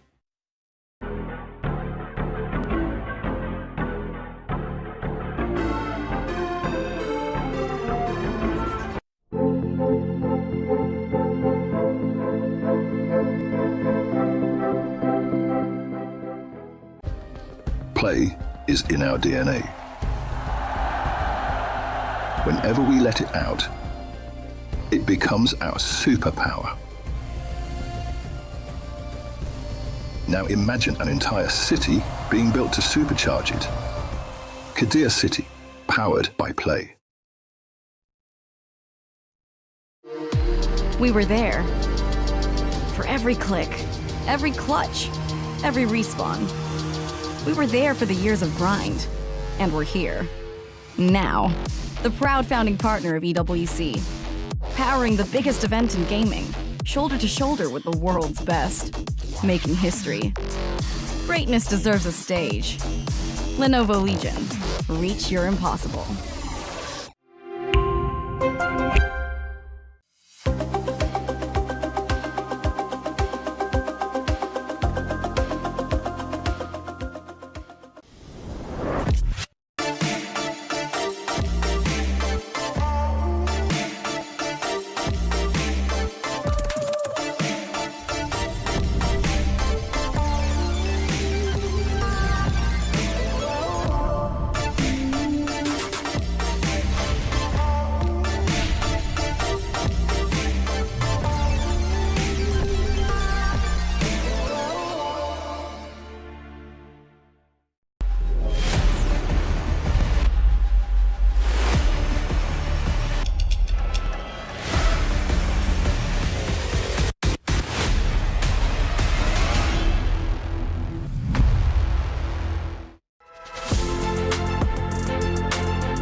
All right, welcome back to MWI, Team Falcons Mena, Foot Esports, game number 2. By the way, now that I'm arriving here, Naisu's tickle spot is somewhere around the back of his left ear. Meanwhile, Leo does not get tickled, but you can make him laugh by showing a video of cats. What are you saying? I'm not going to laugh. I'm going to go, oh. Just talking to yourself over here? Nope. What do you mean? We're live. I'm talking to the people. The people that you decided to be late for. They, the people, understand. Yeah. They will be here regardless. All right, so there was also a game of rock, paper, scissors going on. The coach beat 4 out of his 5 players on the side of Foot Esports. Hey, that happens every time. He did this yesterday too, right? I like Coach Coins. Coins Black, yeah. He played a 3-way game. I like that a coach is willing to be playful and doing stuff like that with the players because that just allows them to like lighten up. Unless the players are ridiculously competitive that if they lose to the coach, it just throws them off their game. Hopefully no one is like that and it's all good. Yeah. We're already in the draft, by the way. Esmeralda Atlas being the bans for Foot. Meanwhile, the Marcel and the Matilda gets taken out. Okay. Nothing changing. I think at least for Foot. Same bans, yeah? From last game? I think very similar. Now on the other side, Paquito, Matilda, Marcel, banned out. Well, earlier Foot banned out the Fovius. Yeah. So still, same sides. But now they decided to ban out the Atlas. It was Vega Mena who won round 1. Game 1. Yeah. Oh, no. So we... Yeah. Yeah, that's what I mentioned with that. Just need a little bit of a little whoop. Yes, it should be Mena with that little red mark beneath Correcto. Their badge because they were the ones that won game 1. And that puts Foot in such an odd position. First pick Selena. Wow. Zendaya is going to be at it again. Okay. Punished by a first pick Belleric and Carmilla. This is karmic justice. As much as I love Foot, I don't see why you would rush the Selena here like this. Like you don't have to. You can. No one's gonna take it from you. Yeah, you know what's worse? The only way you can slot in a Valentina now is if you put it in the EXP after seeing a Sora, which I don't think that the odds of that happening are ridiculously low. Yeah. I think this is a little bit too much in terms of like playing for comforts. Way too much. And then they respond with Hanabi Benedetta. Yeah. The Belleric and the Carmilla combo alone is just, it already proved incredibly effective for Falcons Mena. Okay, I don't even know where this glue is going, but you need the... They're abandoning the Hanabi protocol. Yeah. You know what? They're just straight up going for, okay, these are our best picks. I think that might be the call here. It's like, hey, let's show up. What do you want to play? How do you guys want to do this? So this I think you have to. This is for sure a Zendaya Selena, Nora on the glue, and then Unohana Alice. Yeah. That's it. That's where the roles are exposed. You might as well. I mean, at this point, again, you're facing match point. You're about to be knocked out of the tournament. Sometimes it's better just go with that comfort. It defeats what we usually see, at least in terms of the drafting pattern, but that's going to be the nature of it. Lock in those solid choices. Now for, there you go. We got the correction there for Falcons Mena. They do have that game one. Now they have the Carmilla, Belric, and Yu Zhang. This is already so deadly if they get the synergy down between the ultimates. What's difficult here is for whatever you're going to end up with in the gold lane, it's going to have a terrible time. Yeah. No gold lane is going to be comfortable going up against a Yu Zhang, Belric, and Carmilla together. That you're going to have to find sources of damage elsewhere. Unfortunate thing is, usually that means you either put it in the mid or you're going to have to pick up a jungle. But then again, you're up against a Yu Zhang, Belric, and Carmilla that if you pick up something like a Yi Sun Shin, even that pick is going to struggle. There you go. The Hanabi ban by Coach Koba. Not like this, not twice, not in a row. Well, Foot gets rid of Syrinx's Eve. It's odd going in the second phase with both teams not having a mid laner. Yeah. Oh wait, Foot already has a Selena. Yeah. There's a very small chance, but it's almost confirmed. Like 90% sure this has to be Zendaya's Selena. Yeah, like, are you going to put down a Ling? But then if you bring down a Ling, that's a good call for Carmilla to just hold on to the Curse of Blood, and literally where the circle of the Tempest of Blades is where you put your own Curse of Blood circle. Ay. It's my analytical take for this one. Yeah. There's so many routes where it could go wrong, knowing that it has already gone wrong draft-wise. And unless Foot pull a swerve that I'm not seeing right now, this looks like Falcons Mena is going to take it 2-0 just with their first 3 picks alone. Cord. Oh, they get the cord too. This is a cherry on the top of what you just explained, Redmar. Because now if you do land all that kind of AoE that you have with the Wrath of Dryad plus that Curse of Blood, and then you have a Mystic Gush to work against, how are you going to fight this if you're Foot Esports? These next 2 picks might make some sense here.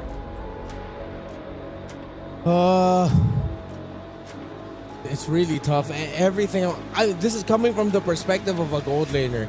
Even if this was me trying to pick a hero for myself, I'm just gonna default to my best pick, which is my Beatrix. But even then, I'm gonna be like, guys, please don't leave me. Yeah. Don't forget about me, because I'm dead. Once that Yu Zhang's up on the dragon, pretty much over. So they go ahead with what we talked about as the best pick in the gold lane right now, the Claude, and they pair up a Joy with it up against a Belric, Carmilla, and a Gord. Foot, if they pull this off, would have pulled off an insane performance against a lineup that should give them so much struggle. Oh man, this is, and the Joy, I know we were asking about the jungle earlier on. I would not put Joy up there currently in the current meta. Not to mention the Joy's running into a Belric. Into a Belric, into a Curse of Blood, and you know how susceptible the Joy is to just kind of get him bursted down, and that's what, you know, I mean, he's got great mobility. Well, what do you do from there? What do they put in the EXP? Not jungle. EXP, jungle, yes. Wait, what? What's your jungle? Jungle Carmilla. Yeah, jungle Carmilla. It's, oh yeah, right. The gold lane is a gold lane. We got used to that yesterday. Yeah. All right, Gary. No, we just saw it in game 1 too. Wait. Game 1, and then it was debuted in yesterday. Yeah, but also mentally, we've seen plenty roam Carmillas. I'm just looking at either the Joy or the Selena. That's who's gonna win the game for Foot. It's between the arrows or the really well-timed electrifying beats. Or through a miracle, Mieko does Foot Esports things again and just splits the map. Yeah. She can do that. Wait, Moscow didn't get banned, no? Nope. Nope. They picked up the Claude. So it's a plan B or C at best that they split the map with the Claude. Yeah. So they want to win fights. Oh no, excuse me, they banned out the Moscow. So so all the more I think it could be a solid plan B. Yeah. Well, it's down to some comfort, I'd say, for Foot Esports. Again, they were in high spirits before the draft. Let's see if they can continue their lives here in MWI. EWC26, they need to get a game to get to a game 3 and even out the series against Falcons Mena. We had a long game 1, 19 plus minutes. How will this one fare out? If they open up the map, Falcons does not have enough response to aggressive split pushing. They're going to have to send at least 2 every time. Meanwhile, the Cloud can pretty much solo a lane opposite of the major objective while just having one member of the team hovering around the bush and the river nearby. You don't need to be with it. Best case scenario, she can even double lane. Yes. And then just continue, depending on however the major objective fight goes down, to split push or join in Blazing Duet. Like, this is solid. Again, it's not like Foot Esports has a disaster of a draft. It's just very difficult, and there's a lot of cope involved for you to see how it might work out. Yeah, there's a lot of tendencies that have to fall in place for certain win conditions to come through. Let's see if they can make it happen again. No one goes down early on. It's been a while since we've seen the Joy come out as a successful pick, at least so far for MWI. How many times has it been We've picked seen up? once or twice over the past couple of days, yeah. I believe it lost the last time I saw it, but it did have a crazy stat line. Yep. Unohana taking a lot of damage between Nana and Nocturne. I mean, this is counterproductive. She'd like to stay underneath, you know, these chunky heroes, but not like this, not now. She's not tanky just yet. She burned her flicker.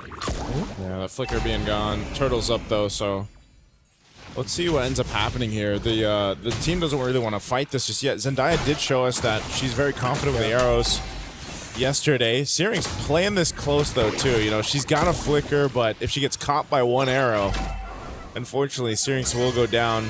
Yeah, really great arrows by Zendaya. Wow. She knows the angles here. This is why they picked it up so early on. Another arrow thrown out. Oh! Putting Syrinx down to half health. Answers with an athletic flicker and a gush. Down goes Unohana, but Kujo finds her. 1-for-1 trade. Nocturne already used the black dragon form. Zendaya throws out arrows once more, and Foot made their bed, and they're gonna lay in it. They're giving a turtle over in a trade for the purple. Good call by another Foot. arrow. Oh, whoa. Okay. Nana will secure it off of that. But yeah, the purple buff was stolen in the hands of Kujao. She made the right choice, man. She went right for Syrinx. Syrinx was low, burned the flicker early on, and then gets the buff to take. So really good decision making here. Really good call by Foot. If they can keep doing that, like making it tricky for Falcons to read how they're going to be fighting into things, and that's going to be the best way to deal with the composition that is built to mess up what Foot has built for them. I would like to think the initial entry by Unohana was a little bit awkward, but hey, at least they had Kujo ready on the standby to finish off Syrinx to make that look good, and at the same time made the very quick call to just go for the purple buff. Now they can't keep doing that over and over again. Falcons would eventually read into it. So I want to see the other creative angles that Foot might want to engage with fights. Maybe this time with Glue starting things off, and then you just send Selena and Joy to deal with whoever's going to try to back up, instead of trying to take down the front line little by little. Yeah, at this point, too, a little lull in this game for down after that first exchange. Except up top. 2v2. Unohana taking a lot of damage. Gleams back. Nucci and Nora following up. Unohana will survive. She still has a flicker on deck. Nana smells blood, hits her with the retribution. No dice. Yeah, the burn is not going to be enough. Just a little bit. Woo! Still.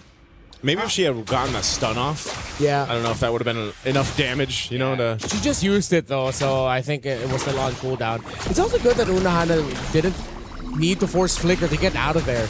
That was just a straight-up gleam, so that's a good read. Knowing the limits of your hero, knowing the limits of how much damage you can take, and then being able to get out at the right time. Yes, you took a lot, but at least you didn't have to burn your Flicker doing it.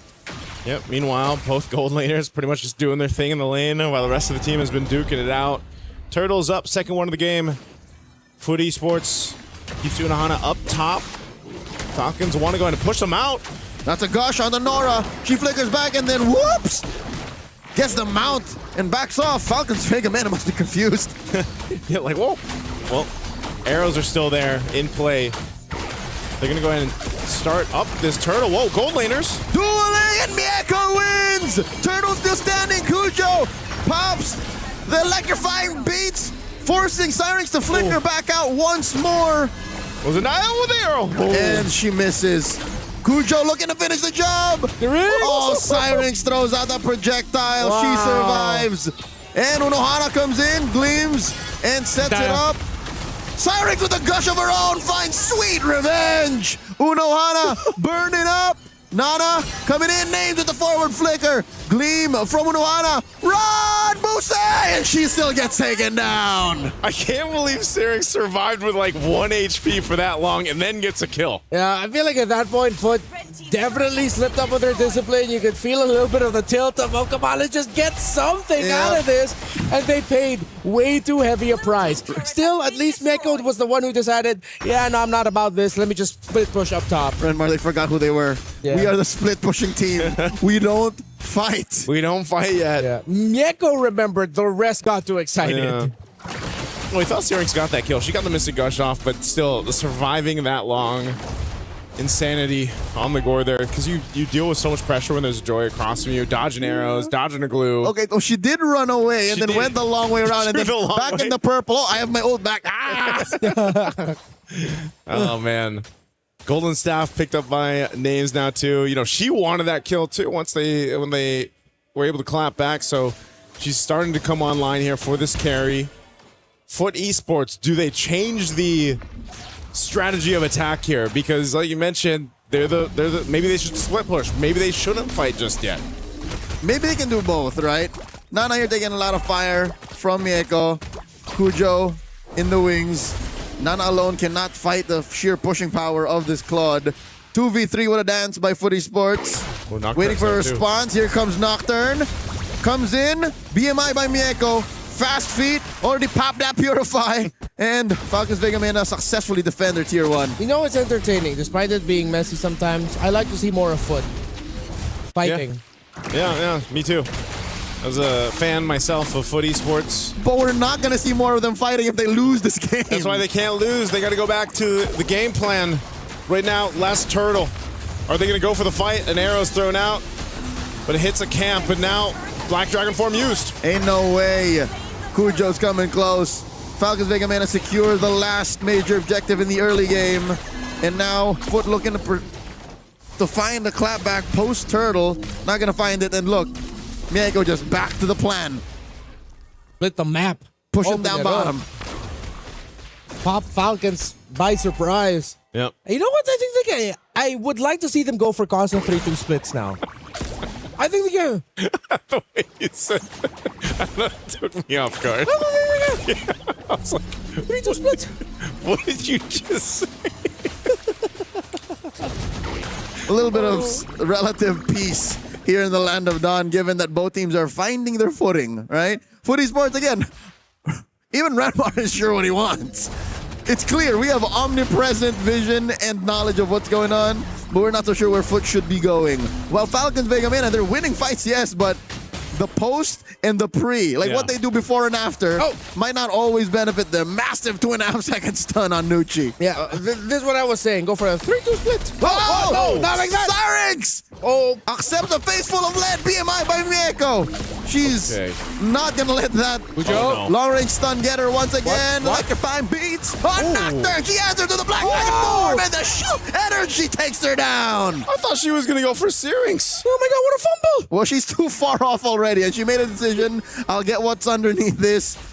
I think half the shots were turret shots. Yeah, they were 100%. Yeah, that was a massive fumble there. Again, Foot are getting overexcited. It's very clear now. They're slipping on the discipline, and they're taking fights that they shouldn't have. Another Mystic Gush! And they get the mount. Nana here backs on off. Syrinx drops the projectile. This is looking bad for Nora. The true damage out of the Gorge passive, putting her down to a third of her health. Oh man. And these mistakes, these a little overzealous mistakes from Foot Esports might end up losing them this Lord too. Might end up losing them space on the map. They're just going to be bullied off by Nucci here. Unhana trying to get into the zone. Cujo! Lord still standing. Nana secures the gush. Helps Nucci score a kill on Cujo. And this is what we're saying. Foot, you're not ready to fight. Not yet. Cujo just got blasted. A harsh reminder with every fight that the first 3 picks alone of Falcons adjust as you want, adjust as much as you can. The 1 + 1 = 2 that is way too difficult to fight against. Ooh, that is unfortunate. But now this time, Footy Sports has to decide, can they pull the defense off? I mean, there's plenty of ground to cover here. Again, there's only one turret down that Falcons Men has managed to get at the 11-minute mark. But with this Lord, they'll get some more real estate across the map. Oh, Black Dragon form. They ready to fight. Nora coming in. Ohana, massive Throne of Ruin, but no follow through. They won't even get the trade for Nocturne. Blazing the wet by Mieko. Point blank. Taking down the Black Dragon. And in comes Cujo. Late entry. Electrifying Beats finally finds Syrinx. After all this time, and Cujo burning up, but lives. 2-for-1 trade. Lord still standing down bot. A glimpse of hope for Foot. The damage is starting to be felt, but how much more can they take with the pushes, with the minion waves, clutched by Mieko, able to take down that Lord with the Holy Shield, before that it could push and deal damage to the turret. Zendaya gets spotted out by Nucci. Dashes on through. Look at the damage being rained down upon these frontliners. Nora looking for the mount, and she just built her cursed helm. Yep. All right, Footy Sports holds on. They didn't lose too much of anything in the base turrets, but as we expected, Falcons Men got a few more turrets, about 4 of them off that first Lord, and I think that's something they're going to be happy about, just gaining more ways to find these fights around Footy Sports, because now that we're seeing the arrows, right, being continuously thrown out by Zendaya, it's landing on the marks, but how do you follow through off of that? Is it just an arrow? I mean, the concept of the arrows are very different from obviously having a gourd where he's just waiting for that setup. But Cujo has been the one, I feel like, that is causing a lot of problems for Falcons Men. It's just very problematic for Cujo. Compared to the last time we saw Joy, there's really way too much to deal with. The 2 deaths that Cujo has gotten has been her showing up, not having enough damage, and then just getting crowd control at the worst possible time that it's so easy to take the Joy down. That or neutral objective related deaths. Yeah. Not even what came to her, it's just the situation demanded her to be there. Yeah. Oh, Cujo. Uh-oh. No vision! She gets caught out! The Bellaric! The natural predator to the little Leonin. That's not on you. Yeah, that's y'all saw what happened. No vision. One of the rare moments you don't need to analyze. Syrinx gets knocked up. Nora looking for the mount, finds it on Names. Black Dragon form the answer back. Unohana finds him. Mieko served up a double kill to Unohana, and Nocturne falls as well. 1-for-3 trade underneath the Lord. They have no retribution, but they have the numbers advantage. A massive mistake from Falcons Men, and Nana is trying to go for the Lord. Here comes Nana, she has the retribution. Whoa! And still finds it, survives at the last second. But it's a Pyrrhic victory for Falcons as they lose 4, and now they might have lost 5. Down goes Nucci, and so does the Tier 1 in mid. Footy Sports turn the tables. Plot twist after plot twist. They still have 2, but Syrinx is back. They're not going to be able to end it, though. Zendaya dashes through, jumps through the wall, survives, refusing to concede more bodies to Falcons. Vega Mena Lord spawns up top. Okay, before that amazing take from Nana to be able to get the Lord, keep them from keep themselves in the game, you have to take note to that fight even after they took out Cujo. The thing is, Names got caught by the glue, right? Nora was there, and Names has to be alive for these fights, so the positioning needs to be something to keep in track here for Falcons Mana, but great turnaround for Footy Esports. This has been the nature of some of their games over here at MWI. How are they on the defense, though? They look really good in the fight. They look good when they're splitting. But how? Whoa. Another gush by Syrinx. Nora still eventually finds the mount and gets let go. I think it was on Nocturne, and she cleansed it with a Black Dragon form. Free pickoff for Falcons Vega. Oh, no. This is going to be a really bad defense. You have 3 waves coming in. Yep, without Nora. Look at Unohana, though. Can she find this gleam at Throne of Ruin angle? She has no Throne of Ruin. There it is. She clicked it. She missed. She only hit 2. Syrinx gets very low. Unohana falls. And Cujo coming in from the back. Finds Syrinx. Nucci with the enchanted hit hits, and Cujo falls. It's literally down to Zendaya now. Salinas are not known to defend.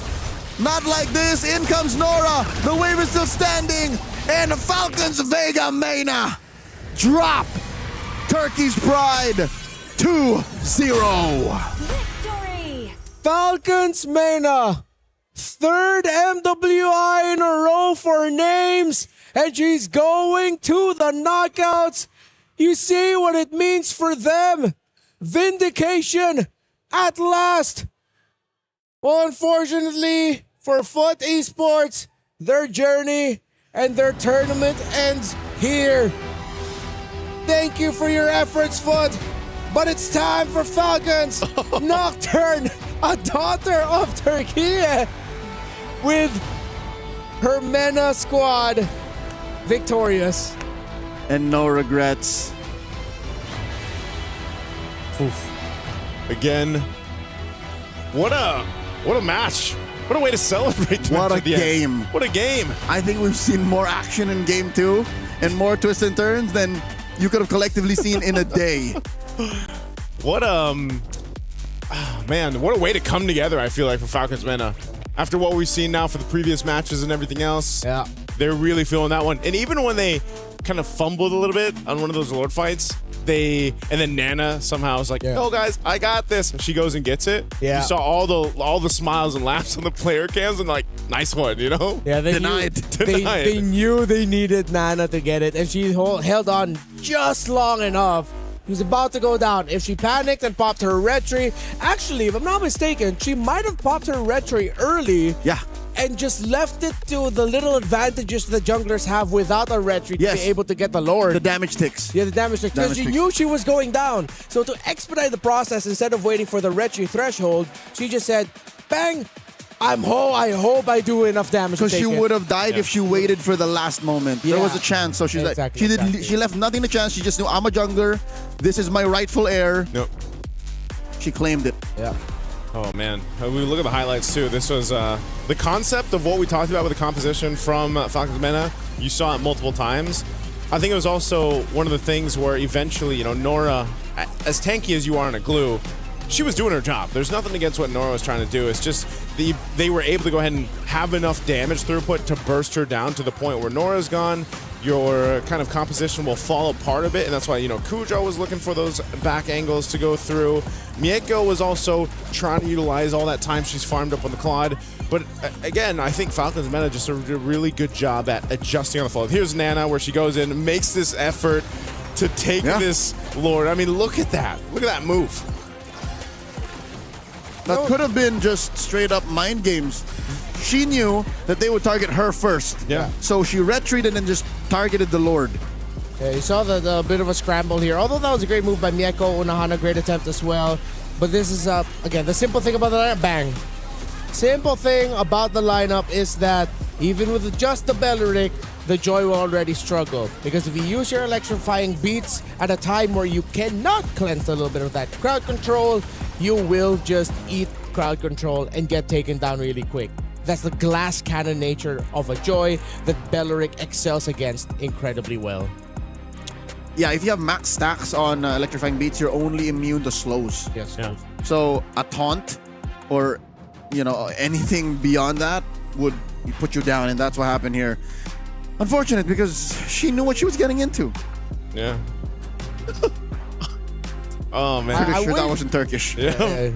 Most likely. Nocturne, feeling good. She was saying thanks. Thank you. Teşekkürler. Thank you for a great match. Is it teşekkürler? Is it teşekkürler? Something like that. Something like that. That's how you say thank you in Turkish. I've been trying to learn just that phrase for about 2 years now. Teşekkürler. Boy, he's saying it so quietly. Teşekkürler. Just to make sure. Yeah. Say it louder later. All right. I'll try later, maybe after the interview. Oh, she's wearing the shades. Okay, I'm excited. Do we have excited to see the. Okay, you guys can see a little bit. Nice to move. Let me move. You're already huge enough. Stop blocking the view. Oh my! Wait. There. See. There you go. There we Okay. go. Sneak peek. So we're gonna be going there in just a bit. You see Rachael, and I believe that is that Nucci? Nucci, yes, yep. Nucci.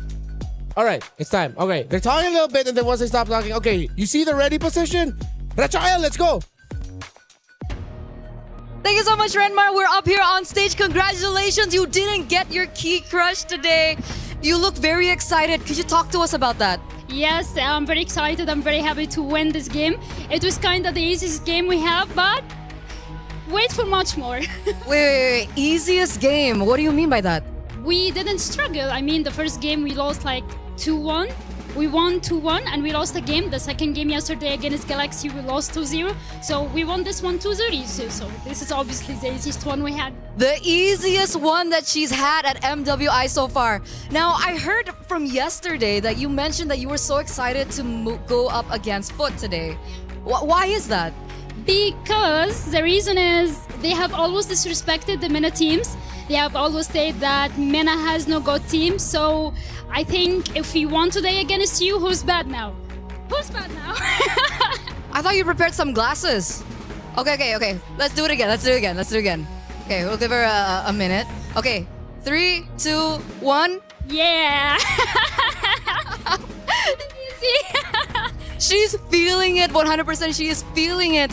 How did you bounce back from yesterday? Was it just because of that motivation? Well, we kind of was trolling yesterday against Galaxy because we wanted to go against Foot, because we wanted to be the one to eliminate them and break their own key. So yeah, you got it. Well, you've done that right now. You will be doing it as well later on. I want to start try hard again now. Okay, try hard. Next game is going to be quite interesting as well, because technically this time around you aren't going to be able to choose who you're up against. It's obviously either Team Ray Young or Geltec. Who do you think they'll choose first, and who do you think will be choosing you? I think I'll choose Geltec because I love Kiwi. I want to play against her. Oh, so you guys are friends? No, we're not. Oh, you're not friends. Oh, you're a fan. Why are you a fan of her? Because I like her. She's sweet. She's a kind person. I don't know. I just like her.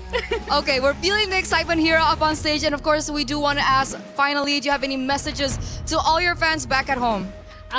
Thank you all for your support. Thank you all for you keep encouraging me even if I'm losing. So thank you so much, and wait for much more. Wait for much more, and wait we shall. Thank you very much, Nucci. And we're going to throw it over back to Renmar. Take it over. The Shekilar. There we go. I finally said it There it with with the energy. Why would you say that to her? Thank you. She's from Egypt. I'm seeing the both of them. None of them are from Turkey, but still. Shukran. Let me do my thing. Shukran. Makasi. All right. Salamat. Hi, I'm Renmar. As Eterna said, Nucci, I love the energy that Nucci brought over to that interview. I don't know if there's like things going on between them and Foot, but at the end of the day, what matters is Nucci got the last laugh over Foot Esports. I think that's a win already. Yeah. It's less of the, key not getting crushed and moving on to the knockouts. I think it got personal. Yeah. And now at least we put a lid on it. Yeah. We put it to bed, and now they can focus on the next stage of the tournament and possibly, again, meeting friends and future rivals. And fans and everything else. And idols. And idols, right? When idols become your rivals. Hey, this is... Too bad Nucci's a gold laner. Yeah. Oh, yeah, so she'll meet her eventually in the team fight. a roamer, sorry. Yeah. No, Nucci? Yeah. Oh, Nucci's... Oh, wait, no, this is good? That is, yeah. She's a roamer, so she'll see KOA in the map often, yeah. Yeah. She'll check in. Yeah, I'm so used to... For some reason, I always get them mixed up. Nucci and Names. Names, gold laner. Same. Yeah. Same. Yeah, yep. They always say hi. They're great to... That's how long they've been in the scene. That's true. Woo! They've been repping Team Egypt and Falcons Vega Mena for a while that's now. Right. I was going to say all the way back there, even in their qualifiers leading up to here from the AFCA qualifier. Yeah. So, yeah, great to see them. And also, it's always nice. I really have to say, the women MLBB player interviews, they're great. I hope we have more of that in the future too. Fellas, step up. You know what to do. It's because the dudes of MLBB are so, what's that word? Superstitious. Every time they think it's like, oh, if we show a little, trash talk a little bit just for fun, or like show a little bit of spunk and energy like that, you know what happens? They think they're gonna lose. That's on them. And then when they do lose, after doing that, they're gonna say, oh, I'm not gonna do that again because when I do that, we lose because I think we got karma. It's not about karma, it's about skill. All right. Here's the thing. The GOAT himself is not afraid. Yeah. And that's the highest level of achievement. Yeah. And he still does it. Yeah. Who are anyone else around the scene to say he's doing it wrong? Hey, maybe we can have some more of it then in the time ahead of us. I'll I know even the video packages so far for MWI have been great. Yeah, they're fun. This is what I miss about, and this is why I'm always excited about MWI. We realized it in 2024. We were like, hey, the women of MLBB, like, they talk. And they play really good. Okay, and then 2025, we thought, all right, I wonder if we're going to see more of it. We saw a lot more of it. And now this year, even more. So it gets even more entertaining. And on Stream B. On Stream B. Not to say anything about Stream B. Like, we all know this is the best stream. It's just, they hold no holds barred. If I'm going to say something, I will. Yeah, that's how it should be. Unfortunately, even for us here, it just hit me. That was our last match for Stream B. Oh yeah, we're gonna be Stream A people now after this. We're gonna be Stream A people. Why would you say that, this, Joseph? Why? We'll bring the Stream B vibe over there. All right. We will bless them. We will. Do you guys have a favorite Stream B moment? All of it. All of them. All of it. All of it. Also, LaFell was part of this, but unfortunately, he's bringing the vibe early. He has transcended sooner. He has transcended as the newest Weebay Bro. He's transcended. What do you mean the newest Weebay Bro? He's always been here. He's the newest. No. Since 2022, he's been chronologically, the newest Bear Bro is you. It's Leo and LaFell, then me. No, then but you. the name came. No.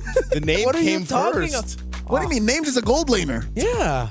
And Nucci I remember the specific time when it was said from the community, and that was in the Philippines. There was a gentleman by the name of Erwin who coined said term, and that made us part of a community that we didn't know we were part of, and then here we are now. Now you're all part of it. That we unintentionally became a part of, but we're very happy to be part of that community. It's time to look at the Key Crush now, as Falcons very happy that they were the team that eliminated Foot Esports. It's Nocturne! Of course, it's Nocturne to do it! Oh man, I thought it was gonna be Nucci, but it's Nocturne. This is painful. Kirmizi Beyaz, and at her hands too. Cold! Ice cold! I want a Nocturne jersey! Falcons, can I get a Nocturne jersey, please? Oh man. I love the OG Falcons members, but Nocturne's my current favorite. Yeah. I'm a Nocturne bias. She's brought fire to the lineup. Flip that! Oh, man. Oh, so many And shards. There's a short, sharp shard. Oof. Straight to the heart. He's proud. Yeah, what a way to crush that key.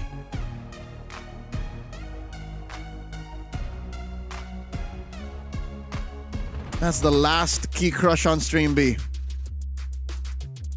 Oh. Can they not close Stream B? Can they just keep it running? Can they just get the program Stream A and put it here? I don't know if they've had anything like that. I want to say goodbye. Do you know what I am on Stream A? What are you? I'm a reporter. You're a reporter? Not that okay. I started off MWI 2024 as a reporter. I became a desk host, and I've been desk hosting ever since. So now it's just funny because they go from roast reporting to little old me. What do you mean, little old you? What do you mean, little? I'm pretty sure everyone in the community knows how Rose looks like, how great she is at what she does. I'm not saying it's a downgrade going to me to report. Sounds like an upgrade to me. But I'm following along. I understand why some people might be like, hey, really? He's going to be reporting? Where's Rose going to be? I don't know where I was going. Start with R. I don't know. Yeah, I don't know where I was going That's with this why joke. I had the shovel out, dude. I don't know where I was. Digging the hole. I had a punchline. Where is this going? Where is this I had going? a punchline I was leading up to, but I just pretty much self-deprecated way too hard. And you forgot the point. Yeah, and I forgot the point I was making. Lost the plot. Okay. What do I want to ask you to? I already asked about your favorite Stream B moment. All of it. Do you have a... Oh, after all the games that we saw on Stream B, favorite player besides Nocturne? Ooh, that's tough. Alright. I'll start it off. I'll go Chi-Boy. Chi-Boy Team Ray Young. I guess. Yeah. She's the one who was like, oh, we almost lost because I kept pressing the wrong button. Yeah, that's true. That's true. Yeah. Oh, I was going to say Chi-Boy, but... It doesn't need to be different. I'll go with Leo Bun because she's one of the first players that I got to interview. Her and Livin. All right. Okay. So they're, that's a new thing for me. I don't know if I'll get to do more interviews sometime. But Lema has a lot of fans. Count me as one of them. Lema of Galaxy Phoenix. Oh, yeah. Yeah. She was fun. Lema? Lema. Yeah. Oh, right. You got to interview GXP. We all got to interview a bit, huh? Yeah, we did. Did Even LaFell? Yeah. Yeah, he did. Day one, he did. Day one. Yeah, Day yeah. one. That's right. Day Oh one. yeah, wow. We did everything here on Stream B. Stream A has like 27,000 talents. People. Yeah. And Stream B has us four. We Bear Bros. We Bear Bros since 2022.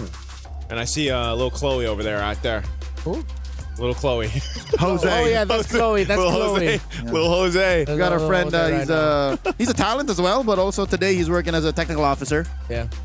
Jose Ian. Officer, man. Let's look at the brackets on your screen right now. I think we have the results as well from Group A. What's been happening over in Group A? I mean, Stream A. The last time we checked, Navi. Navi that's B though. That's Stream. That's no Group B. We closed up Group A for sure. Yeah, Okay, yeah. Team Ray Young, Celtic Cyber Team, Team Falcons ID swept Twisted Minds, while Seta swept Virtus Pro is what we saw. So those are the teams from Group A advancing. Okay, and then what do we have here for the results for Group B? The Give us the anticipation update. is killing me. Okay, so the upper half is good. Vitality, Galaxy Phoenix, and Navi swept Gen G. Former finalist and former champions had to meet here, and only one moves forward. And of course, Team Falcons Mena. It's an unfortunate look that the Stream B closers are all Filipinos. But thank you, Genji, Navi, advances. Wow. This is the Falcons ID smashing ceremony. Rob commentating the whole affair. Sir, it's Hollywood. Rob Hollywood. Hollywood Rob TV, his real legal name. Rob TV. Yeah. He showed me his birth certificate. I was surprised. He brought it out from Ohio. Yeah. His first name Hollywood, middle name Rob, last name TV. I think that's of Norwegian descent TV. Yeah. I was just thinking, how many crushers did they bring? There's a lot. I'd say a dozen. That one popped. Oh, that was. Oh, even she was like, "No man, I'm so sorry." The shrapnel was there. There we go. This is Navi popping Gen G's. This is who you call Murray. Murray? Wait, is it Murray? Murray? Sometimes I mix up their names and their faces. That's definitely Murray. I love y'all. This one's gonna. Why do I feel like their crusher is more violent? Yeah, our crusher is like a nice little. I think it's because Damascus and Hollywood Rob just egg him on. Hollywood. They press it harder. Yeah, those are our friends from Stream A, by the way. Yeah, Hollywood Raw TV and Damascus. And Mirai is used to this. Mirai's done this several times. Yeah. Oh, we gotta see the crush. We're gonna go. Does it pop? Oh, okay. Oh no, it's a nice. Oh, that was a. I don't know if that picks up, but that was a snap. That was Gen G's key. Yeah. Dang. Good try, Gen G. All right. You know what? We've made so much memories here on Stream B. We've seen the rise and fall of teams. Joy and the opposite of joy, which I forgot the word on. But it's not over yet. The women of MLBB still have more action to show as we now head into the knockouts. It has been us, the We Bear Bros. On behalf of LaFell and our wonderful production team, my name is Renmar. This has been Leo. This has been Naisu. We will see you on Stream A as the action continues for MWI at EWC 2026.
Play is in our DNA.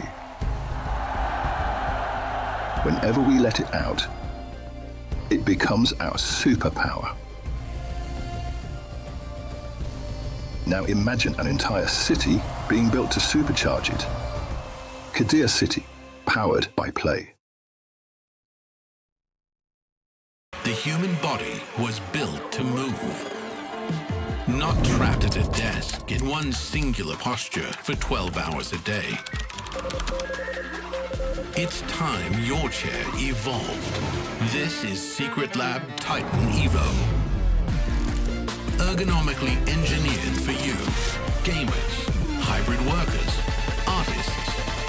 Backing your every move.